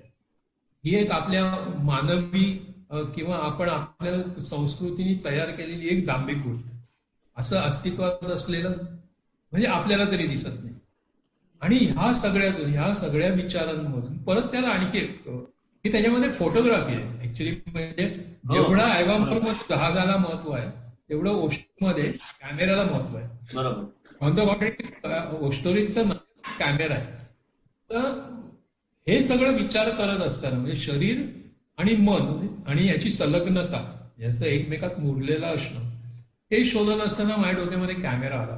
की कॅमेरामध्ये काय असतं की गौतम राजाध्यक्षांनी घेतलेले जे फोटोग्राफ असतात हे सामान्य फोटोग्राफरपेक्षा वेगळे असतात. बरोबर. गौतम राजाध्यक्ष ह्या एखाद्या सामान्य बाईला सुद्धा रूपगर्विता करू शकतो. त्याच्यानंतर माझी एक सेनेटरी आपलं जिओग्राफिकची लक्षात आली की ते त्यांच्या ह्याच्यात असं लिहिलं होतं फक्त एक बॉक्स कॅमेरा वापरून काढलेल्या फोटोना ह्या सगळ्याचं कॉम्बिनेशन. म्हणजे आता मी तुला ज्या एवढ्या सगळ्या घटना सांगल्या की मालेगावचं सेक्स स्कॅन्डल, ज्ञानेश्वराची ओवी, गौतम राजाध्यक्षांचे फोटोग्राफी, जिओग्राफिक याचा जो आहे तो सेनेटरी इश्यू, आणि काही मला धनंजय गोवर्धने नावाच्या माझ्या फोटोग्राफर मित्रांनी नाशिकच्या सांगितलेल्या गोष्टी, या सगळ्यांचं कॉम्बिनेशन होऊन ओस्टोरीज तयार झाली. वा. आणि त्याच्या पुढची आणखी पण गंमत मी तुला सांगेन. हे जी सगळी माझ्या डोक्यामध्ये कॅरेक्टर तयार होत गेलं ओस्टोरीचं. केको ओस्टोरी असं त्याचं नाव दिलं. केको ओस्टोरी. तर हा माझा कॅटरिंग कॉलेजमध्ये एक मित्र होता इराणी, त्याचं नाव केको ओस्टोरी होतं. वाव. आणि माझ्या डोळ्यासमोर जी कॅरेक्टर होत गेली त्या कॅरेक्टरला मी केको ओस्टोरी हे नाव दिलं. कारण ती माझ्या मित्राचं नाव होतं, ती जवळीक होती, मला माहीत असणारं नाव होतं, आणि ते पूर्ण पर्सनॅलिटीच तशी तयार झाली. म्हणजे त्याचं जे मी फिजिकल वर्णन केलंय ते पण त्याचं वर्णन केलं. आणि त्याला जे चित्र काढलं गेलं त्या ओस्टोरीच्या मुखपृष्ठावरती ते सुद्धा असावं असं चित्र तयार झालं. वा. आता पुढची गंमत म्हणजे अशी आहे की ही कादंबरी प्रकाशित झाल्यानंतर काही वर्षांनी एकदा मला श्याम मंचेकरांचा फोन आला. मंचेकर हे भारतातले एक अतिशय प्रसिद्ध असे फोटोग्राफर आहेत. त्यांना अनेक इंटरनॅशनल अवॉर्ड्स मिळाले फोटोग्राफीमध्ये. आणि त्यांचा सत्कार चाळीसगावला के मूस ट्रस्टने केला होता. आता के मूस बद्दल तुला काही माहिती आहे की नाही मला माहित नाही. के मूस हे अतिशय प्रसिद्ध आणि अतिशय जुने असे इंडियन फोटोग्राफर होते की जेव्हा आपल्याकडे फोटोग्राफी कशाची खातात हे कोणाला माहित नव्हतं तेव्हा त्यांना इंटरनॅशनल पुरस्कार मिळाले होते. आणि ते मुंबईचे होते. ते मुंबईवरून त्यांचा दारूचा वगैरे व्यवसाय होता. ते जेजे स्कूल ऑफ आर्टला होते मला वाटतं. त्याला फोटोग्राफी शिकायची होती, कलाकार व्हायचं होतं. वडिलांना ते मान्य नव्हतं. त्यांचा दारूचा व्यवसाय, तेव्हा तो लिगल होता, दारूचा व्यवसाय होता. तेव्हा वडिलांनी त्यांना असं बिघडू नये, चित्रकार होऊ नये, फोटोग्राफर होऊ नये म्हणून चाळीसगावला पाठवलं की तिकडे जाऊन तू आपला व्यवसाय सांभाळ. तर तिकडे रेल्वे स्टेशनच्या शेजारीच त्या के मुसांचं घर होतं. त्याचा के मुसांच्या वडिलांचा बंगला होता. तर ते तिकडे जाऊन राहिले. तर ते जेव्हा गेले तिकडे तेव्हा त्याच्या आधी त्यांचं एक लव्ह अफेअर होतं असं म्हटलं जातं. ही कथा किती किती खोटी मला माहिती नाही, पण त्यांची एक मैत्रीण होती. त्या मैत्रिणीशी त्यांना लग्न करायचं होतं. तर तिने सांगितलं होतं की मी पुढच्या ट्रेननी तिकडे येते म्हणून उद्या. आणि ती ट्रेन चाळीसगावला संध्याकाळी पोहोचायची. तर के मूस त्या घरामध्ये गेल्यानंतर त्यांनी जवळजवळ म्हणजे आई वडिलांचे संबंध जवळजवळ तोडलेच. त्यांनी धंदा काही सांभाळला नाही. त्यांनी त्या घरामध्ये स्वतःला कोंडून घेतलं अक्षरशः. त्या घराला छोटंसं कंपाऊंड होतं. त्या कंपाऊंडच्या बाहेर सुद्धा ते कधी आयुष्यामध्ये पडले नाही. हे फक्त ट्रेनच्या वेळेत घराचा दरवाजा उघडून बाहेर यायचे आणि दरवाजातूनच गेटमधून बाहेर न पडता रेल्वेचा प्लॅटफॉर्म दिसायचा. त्या प्लॅटफॉर्मवरती उतरले का एवढं बघायचे, की नाही उतरले एवढे म्हणल्यानंतर परत घरात जायचे आणि दरवाजा बंद करून घ्यायचे. चाळीसगावमधली मुलं त्यांना वेडा समजायची. त्याच्यामुळे त्यांनी घराच्या खिडक्या पण बंद केल्या, त्या फळ्याला लाकडी मारून त्या टोटली बंद केल्या. बाहेरच्या जगाशी संबंध पूर्ण तुटला होता. त्यांना घरामध्ये जेवण पुरवणारा एक माणूस यायचा आणि फोटोग्राफीचं सामान पुरवणार. आणि त्यांची फोटोग्राफी ही सगळी टेबल टॉप फोटोग्राफी. त्यांनी त्या घरामध्ये टेबलावरती वेगवेगळे सीन तयार करून त्याचे फोटोग्राफ घेऊन ते प्रसिद्ध केले. आणि ते जगातले फोटोग्राफ म्हणून म्हणजे त्यांनी एक टेबल टॉप फोटोग्राफी जी केली काश्मीरची. म्हणजे त्यांनी टेबलावरती सीन तयार केला बर्फाचा, बर्फ पडलेली निष्पर्ण वृक्ष आणि त्याच्या शेजारी घर वगैरे. ते पंडित जवाहरलाल नेहरूंनी पाहिलं आणि ते म्हणायला लागले की हे काश्मीर आहे आणि ही जागा मी पाहिलेली आहे. त्यांना जेव्हा कळलं की हे टेबल टॉप फोटोग्राफी आहे तेव्हा त्यांनी के मूसना भेटायला बोलवलं, तर के मूस गेले नाही. तेव्हा नेहरू त्यांना चाळीसगावला त्यांच्या घरामध्ये येऊन भेटले. वा वा, मस्त. त्यांना तिकडे जाऊन अनेक लोक, देशी विदेशी प्रचंड VIP, म्हणजे विनोबांपासून नेहरूंपासून ते असे अनेक थोर माणसं त्यांना त्यांच्या घरात जाऊन भेटले. के मूस कोणालाही भेटायला किंवा कुठच्याही कारणासाठी त्या कंपाऊंडच्या बाहेर आयुष्यात पडले. आणि त्यांनी या श्याम मंचेकरांना, आणि ते योगायोगाने त्यांचं नाव के मूस आणि माझ्या ओस्तोरीचं नाव केकू ओस्तोरी असं झालं. मला के मूसांबद्दल अगोदर फार माहिती नव्हती, नाव ऐकलेलं होतं, पण लिहिताना माझ्या डोक्यामध्ये ते काही नव्हतं. अच्छा. आणि हाही संबंध परत कादंबरीनंतर जुळलाय. हो, बरोबर आहे. तर आणि पुढची मजा आहे की जेव्हा मंचेकरांचा फोन आला तेव्हा ते मला म्हणाले मला तुम्हाला भेटायचंय म्हणून, आणि माझ्याबरोबर 1-2 जण असतील, तुम्हाला चालेल का? म्हटलं या, जरूर या. आणि म्हटलं कशासाठी? पण ते म्हणायला लागले मी आलो की तुम्हाला सांगतो. मी जेव्हा ते घरी आले तेव्हा त्यांनी मला असं पहिल्यांदा त्यांच्या बरोबर आलेल्या माणसांनी ओळख करून दिली की ते के मूस ट्रस्टचे ट्रस्टीज होते, ट्रस्टची माणसं होती. मंचेकरांना त्यांनी पुरस्कार देताना तिकडे जी भाषणं झाली, व्याख्यानं झाली, त्याच्यामध्ये एकाने सांगितलं की एवढे मोठे आपल्याकडचे फोटोग्राफर, पण त्यांचं चरित्र लिहिलं गेलेलं नाही. तेव्हा मला त्या ट्रस्टने, म्हणजे त्याच्या पुढच्या वक्त्यांनी त्या भाषणाच्या वेळेला त्याच्या भाषणामध्ये सांगितलं की हे चुकीची गोष्ट आहे की त्यांचं चरित्र लिहिलं गेलेलं नाही. त्यांचं चरित्र लिहिलं गेलेलं आहे, त्या चरित्राचं नाव ओस्तोरीज आहे आणि त्या लेखकाचं नाव अनंत सावंत आहे. म्हणून ते मला भेटायला आले होते. त्यांनी मला विचारलं की तुम्ही के ओस्तोरीज के मूसांना ओळखायचे का, तुमची काही ओळख होती का? मी म्हटलं नाही. मग तुमच्या त्या फोटोग्राफरची ओळख होती का? म्हटलं नाही. तर त्यांनी सांगितलं की ह्या कादंबरीमध्ये घडलेली प्रत्येक घटनाही घडलेली आणि प्रत्येक व्यक्तिरेखाही खरी आहे. वा, सर किती गोष्टींच्या बाबतीत ते खरं झाले पाहिजे, तुमच्या किती साहित्य कृतींच्या बाबतीत ते खरं झाले, म्हणजे असं झालं. हो, वा.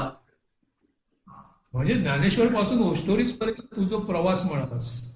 म्हणजे मी तुला सुरुवातीला सांगितलं तसं की माझं कुठचंही लिखाण त्याचं आखून रेखून झालेलं नसतं. मी अक्षरशः खुर्चीत बसतो आणि माझ्या डोक्यात जे येईल ते लिहितो. त्याचं प्रेझेंटेशन माझ्या हातामध्ये असतं, पण घटना आणि पात्र माझ्या हातात नसतं. बरोबर. सर, या पार्श्वभूमीवर एक वेगळी कादंबरी मला आठवते. खरं तिला कादंबरी नाही, म्हणजे मला स्वतःलाच तिला कादंबरी म्हणावं वाटत नाही, एक तरल काव्यच वाटतं मला, ती म्हणजे मितवा. तर त्या प्रेम कथेविषयी जरा असं सांगा ना. कठीण आहे रे सांगणं. म्हणजे असं ना, इतर सगळ्या कादंबऱ्या या मी असं काही न ठरवता लिहिल्या, पण मितवा ही कादंबरी म्हणजे झालं असं की तुम्ही दोघंही दर्शनाला ओळखता. हो. तर एकदा ती म्हटली की तू हे फार विशियस आणि सगळं व्हायलंट लिहितोस, तुला काही गोड तरल साधं सोपं असं लिहिता येत नाही का? म्हटलं ते तर सगळेच लिहितात ना, त्याच्यामध्ये कठीण काय आहे? ती म्हणाली लिहून दाखव. चॅलेंज म्हणून स्वीकारलेलं पुस्तक आहे ते लिहायला घेतलेलं. पण तेव्हा योगायोग असा झाला की मी एका बंगल्याचं, येऊरमधल्या एका बंगल्याचं इंटिरियर करत होतो. ओके. जवळजवळ रोज माझं येऊरमध्ये जाणं येणं व्हायचं आणि तिथे मी राहायचो सुद्धा खूपदा त्या बंगल्यावरती.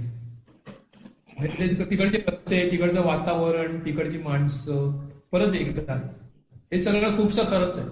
आणि खूप जण म्हणतात की तुमची म्हणजे कविताच आहे ही, एक गद्य कविता. म्हणजे मी तुला एकदा मजा सांगतो, मी तू सुहास कर्णिकांचं नाव ऐकलं असणार, नॅपचे बँक ऑफ इंडियाला ते होते.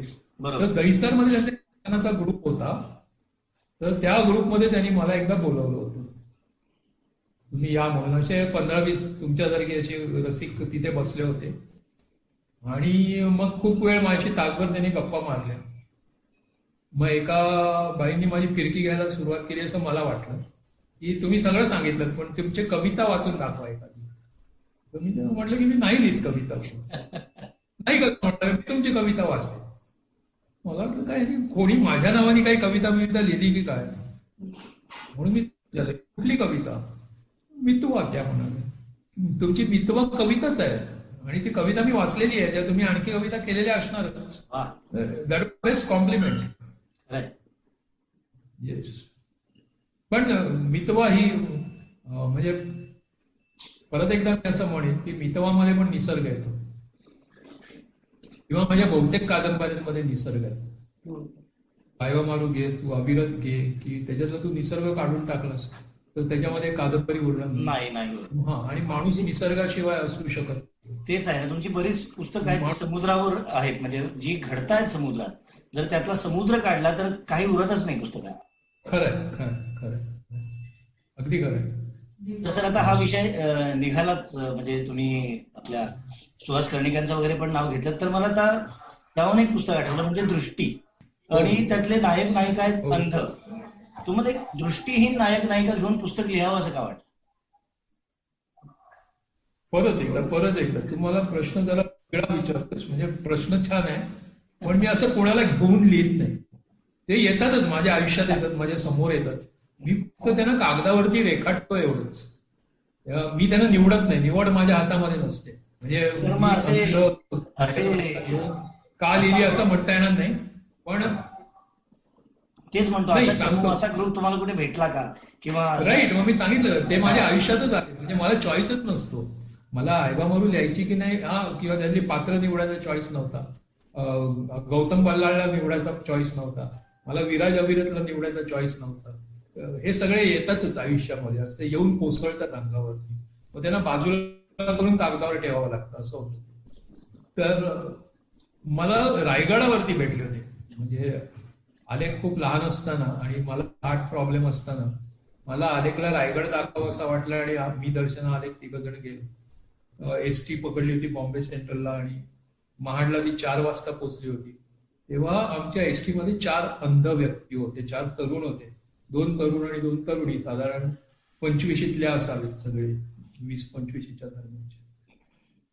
आणि सगळं म्हणजे महाडला गच्च भरलेली, आपलं बॉम्बे सेंट्रलला ती महाडसाठी गच्च भरलेली एसटी, त्यातल्या प्रत्येकाला प्रश्न पडला होता की हे अंध ह्या बसमध्ये एवढ्या रात्री काय करतात.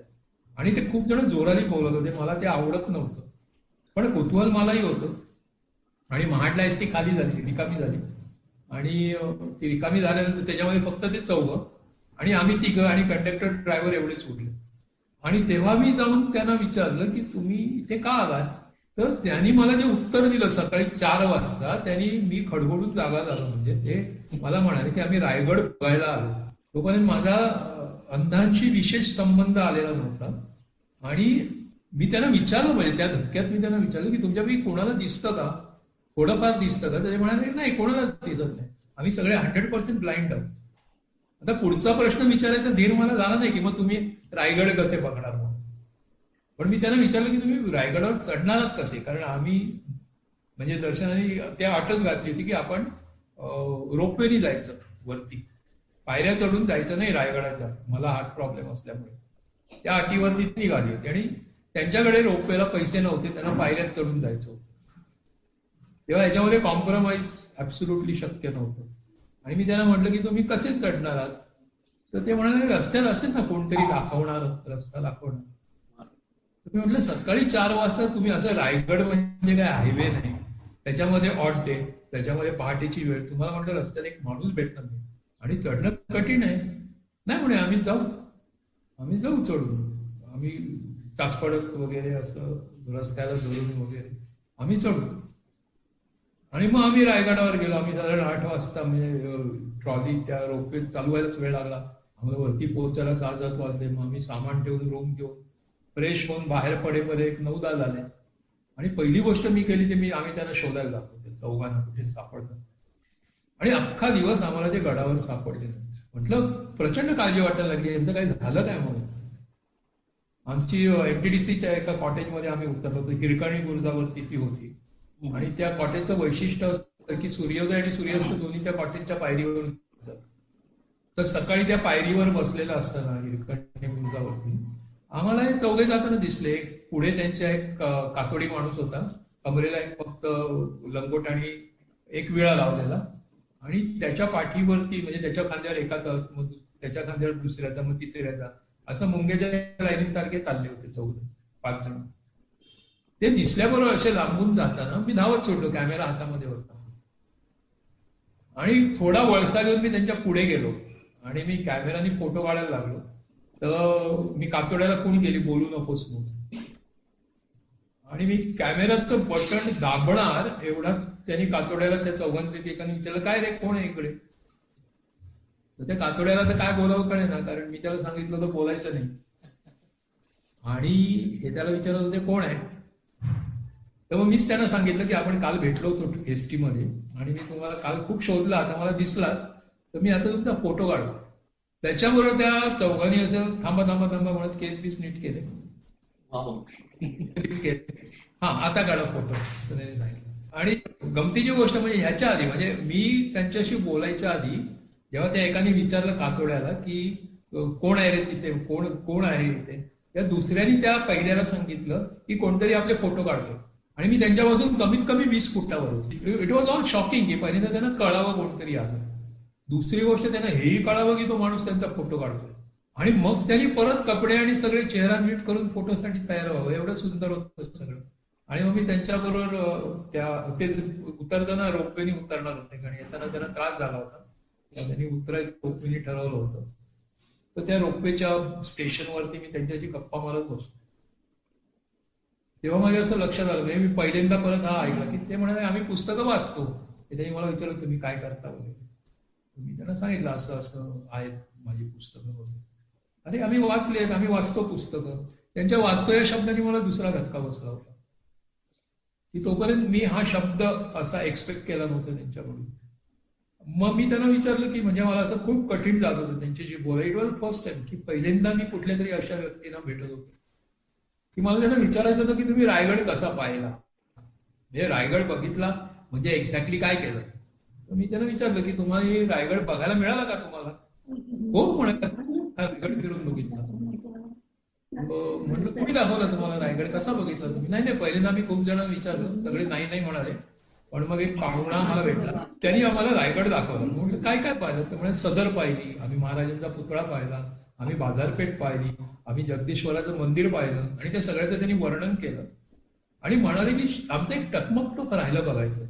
शेवटी आम्ही त्या माणसाला म्हणालो आम्हाला टकमक टोक पण दाखव म्हणून, पण तो मला नाही मी तुम्हाला तिथे नेणार नाही, आणि तो पळून गेला. मला ते सगळं एवढं अद्भुत वाटलं, ते एवढं सगळं की मी त्यांचे पत्ते घेतले होते. आणि त्याच्यात कारण तो वेळ खूप कमी होता, रोपवे आल्यानंतर त्यांना परत खाली जायचं होतं. आणि त्यांच्यापैकी एक मी तिचं नाव विसरलो, काही शिंदे किंवा असं काही नाव असावं. ते भाभा हॉस्पिटलच्या बाहेर त्यांचा एसटीडीचा बूथ होता आणि त्या तिथे काम करायचं, म्हणजे स्वतःच बूथ होता. मग तिथे मी आणि दर्शना जाऊन त्यांना भेटलो होतो, खूप गप्पा मारल्या होत्या. आणि मग हळूहळू ओळखत गेले. मॅपमध्ये गेलो.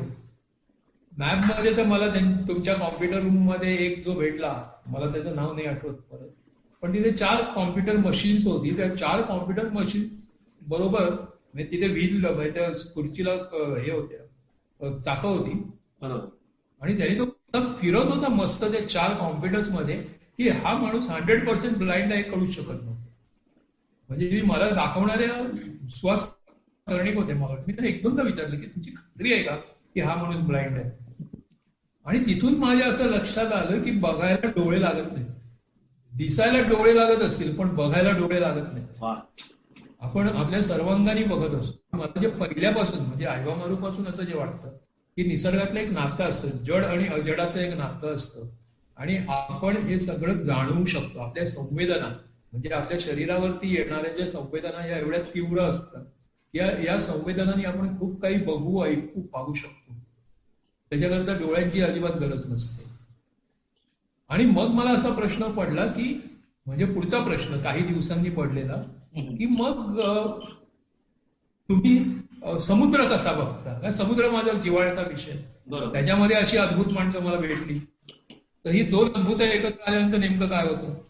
तर हा समुद्र, हे आभाळ, हे वादळ, हे जे मी पाहिलंय, जे मी बघितलंय, ते तुम्हाला कसं बघता, तुम्ही कसं बघाल, तुम्ही कसं बघता, हे जेव्हा मला चळायला लागला प्रश्न, तर तो माझा मी समजून घेण्यासाठी मी अनेकांना भेटलो.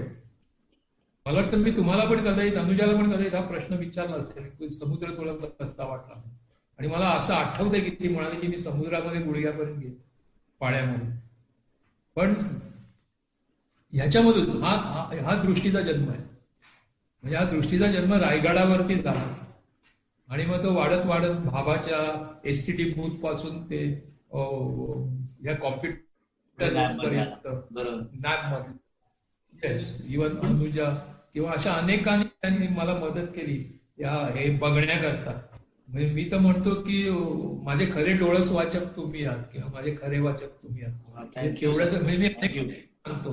ही कादंबरी ध्वनिमुद्रित स्वरूपात प्रकाशित झाली मला वाटतं. तर तिच्यामध्ये काय भूमिका होती की ही ऑडिओ फॉर्मॅट मध्ये हवी वगैरे खास? नाही, त्याचं झालं होतं असं की तोपर्यंत नॅबने 5-6 पुस्तकं काढली होती ऑडिओ फॉर्म मध्ये. हो बरोबर. ऑडिओ बुक्स काढली होती त्याची. आणि त्याच्या एक कॉपीज मला ज्या दिल्या होत्या ते माझे काही भाचे मंडळी जे इंग्लिश मिडियम मधून शिकलेत, ज्याला मराठी वाचता येत नाही, किंवा काही जण जे मराठी मीडियम मध्ये शिकून सुद्धा ज्यांना वाचायची आवड नाही किंवा वेळ नाही, अशाला जेव्हा ऐकायला दिल्या होत्या तेव्हा त्यांचं म्हणणं असं पडलं की तू ही पुस्तकं ऑडिओ फॉर्म मध्ये का करत नाहीस. पुस्तक घेऊन वाचायचा प्रॉब्लेम होतो, त्यापेक्षा तोपर्यंत गाड्यांमध्ये सीडी प्लेअर आला कारमध्ये. मुंबई करताना गाडीमध्ये अशी कथा ऐकता येते 30-30 गाणी ऐकण्यामध्ये. तर त्यांचं जेव्हा माझ्याकडे प्रपोजल आलं तेव्हा ती कादंबरी दिल्यानंतर नॅबकडे गेलो. नॅबला म्हणलं की तुम्ही हे नक्कीच कराल पुस्तक ऑडिओमध्ये, पण मला असं वाटतं की नॅबनी मग ही पुस्तक ऑडिओ बुक्स आहेत ही ज्या लोकांना दिसतं पण कळत नाही, वाचता येत नाही मराठी, म्हणजे जे इंग्लिश मिडियम मधून शिकलेत किंवा ज्यांना वाचनाची आवड नाही, त्यांच्यासाठी बाहेर का करत नाही. तर तुम्ही हे करा, मी तुम्हाला माझा राईट देतो, मी तुम्हाला माझी परवानगी देतो, आणि तुम्ही जसं तुमच्या लायब्ररीमध्ये ठेवता तसंच बाहेर सेलला ठेवा, त्याच्यातून ऍपला फायदा होईल. तेव्हा त्यांनी मला असं सांगितलं की आम्ही कुठलाही प्रॉफिट मेकिंग बिझनेस करू शकत नाही, तर तुम्हाला पाहिजे ना आम्ही तुम्हाला मदत करतो याचा ऑडिओ बुक करण्याकरता. आमची जी रेकॉर्डिंग फॅसिलिटी आहे ती देतो आम्ही, आमचा स्टुडिओ तुम्हाला वापरायला देतो. त्यांना संदीप खरे माझा मित्र, कवी, तुला माहित असेल, गारवा माहित आहे ना संदीप खरे? संदीप खरे, हो सर. तर तर त्याला मी विचारलं की तू करतोस का म्हणून, तू वाचशील का? तर तो म्हणाला जरूर वाचेल, मला आवडेल ते वाचायला. आणि मग त्यांनी तो माझ्यावर आला होता नागला, पण मग त्याला तिकडची सगळी जे इक्विपमेंट्स आहेत ते म्हणाले याच्यापेक्षा पुण्यामध्ये चांगले स्टुडिओ आहेत, तुमची हरकत नसेल तर मी करून घेतो. म्हटलं ठीक आहे. आणि मग त्याच्याकडे मी ते सगळं मटेरियल दिलं, आणि अक्षरशः तुला सांगतो की त्यांनी ते स्वतः सगळे त्रास घेऊन केलं, त्याच्यामध्ये माझा काहीही हस्तक्षेप नव्हता. ते त्यांनीच वाचलं, त्यांनीच त्याचं रेकॉर्डिंग केलं, त्यांनीच ती माझ्या हातामध्ये आणून दिलं. पण एक होतं की हे सगळं व्हायच्या अगोदर माझा असा एक विचार होता, म्हणजे दृष्टी हे जे पुस्तक आलं त्या पुस्तकावरती दृष्टीचं नाव हे ब्रेलमध्ये लिहिलेलं असावं असं मला वाटतं, आणि त्या पुस्तकाबरोबर ऑडिओ एक असावी, म्हणजे ती दोन्ही एकत्र विक्रीला जावं असाही माझा विचार होता. म्हणजे ज्याला मराठी येत नाही वाचायला त्याला सुद्धा ऑडिओ बुक लावून ते पुस्तक पाहिलं तर त्याला वाचता येईल मागे होती. पण ते काही तांत्रिक म्हणजे पुस्तकाच्या दुकानात सीडी विकायला परवानगी नाही वगैरे असं काहीतरी असल्यामुळे, आणि त्या सगळ्या टेक्निकल रिझन्समुळे ते राहून गेलं होतं. पण ते नंतर संदीपनी स्वतःने ते पुस्तक ऑडिओ बुक काढलं होतं. इट वॉज ब्युटिफुल, सुंदर आहे. तुला कसं वाटलं ऑडिओ? खूप सुंदर वाटला, खूप सुंदर. त्याचे बॅकग्राऊंड वगैरे पण उत्तम केले संदीप खरेंनी. ऑफकोर्स त्यांचं साहित्य हा म्हणजे त्यांचा म्हणजे ते मुरलेले गाभा आहे त्यांचा, तो ते खूप खूप मस्त आहे. फील होतं त्याच्यात. ते संदीप खरे, क्रेडिट त्याचं संदीप खरेनं जातं. क्या बात आहे सर, खरंच खूप छान. सर तुमची खूप पुस्तकं आहेत, प्रत्येक पुस्तकावर स्वतंत्रपणे काहीतरी जाणून घ्यावं असं मला वाटतंय, पण वेळेची मर्यादा आहे. म्हणून मी आता शेवटच्या प्रश्नाकडे होतो की आता तुम्ही सध्या काही प्रोजेक्ट हातात आहे का, काही लिहायला घेतलंय का, आणि जर घेतलं असेलच तर ते कधीपर्यंत आम्हाला वाचायला मिळणार?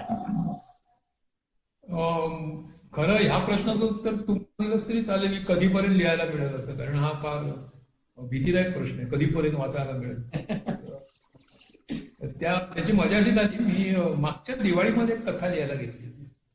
मी अनेक वर्षात 10-12 वर्षात दिवाळीसाठी काही लिहिलं नाही कथा, आणि मागच्या वर्षी असं वाटलं की आपण लिहावं, आणि मी ती कथा लिहायला घेतली.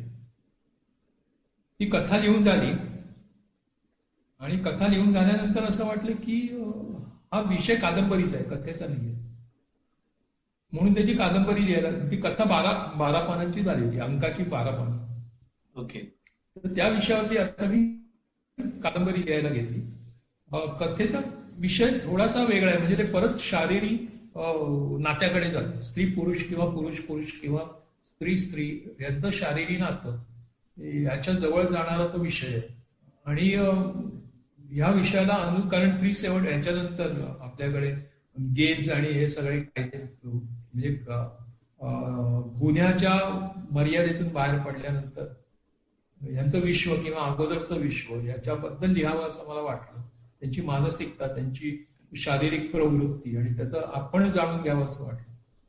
तर तो विषय कथेमध्ये मांडला गेला होता, पण मला तो अपुरा वाटला. आणि परत असं वाटलं की याचा संबंध फार इतिहासापासून येतो. आणि म्हणून मग मी ते जेव्हा लिहायला घेतलं तेव्हा अजून माझ्या कथेला हात लागलेला नाहीये आणि 200 पानं झाले. क्या बात आहे. आणि 6 महिने गेलेले तेव्हा माहित नाही कधी पूर्ण होईल, पण आम्ही नक्की पूर्ण वाट होईल पाहतो. अशी मला. नाही ते पूर्ण व्हायला जवळ पण आम्ही वाट पाहतो. मी पण वाट पाहतोय कधी पूर्ण होईल. खूप कठीण विषय, खूप कठीण आहे. आणि ती कथा सुद्धा म्हणजे न्यूयॉर्क पासून अशी पसरलेली आहे, मुंबई, बंगाल, गोव्यापर्यंत.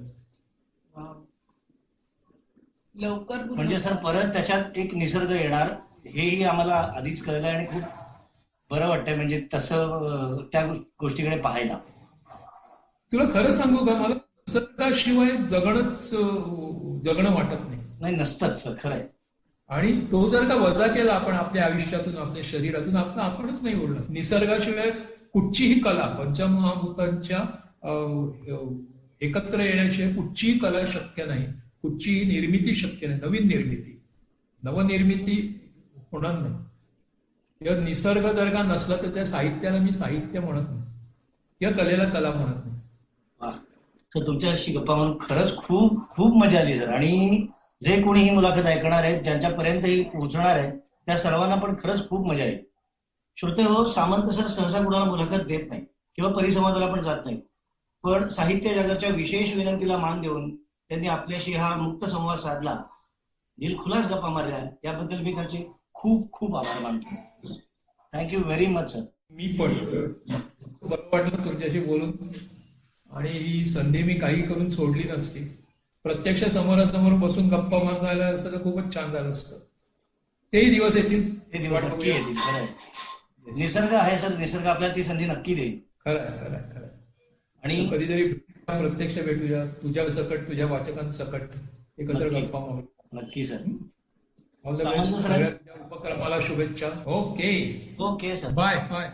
मित्रांनो, प्रेम आणि संघर्ष या भावनांकडे पाहण्याचा निराळाच दृष्टिकोन सरांशी मारलेल्या गप्पांमधून आपल्याला मिळाला. आणि भवताल समजून घेण्यासाठी आपण याच सकारात्मक दृष्टीने त्याकडे पाहू असं मला वाटतं. तुम्हाला पण आमच्या या गप्पा नक्कीच आवडल्या असतील अशी मी खात्री बाळगतो. धन्यवाद. तुझा जागरणी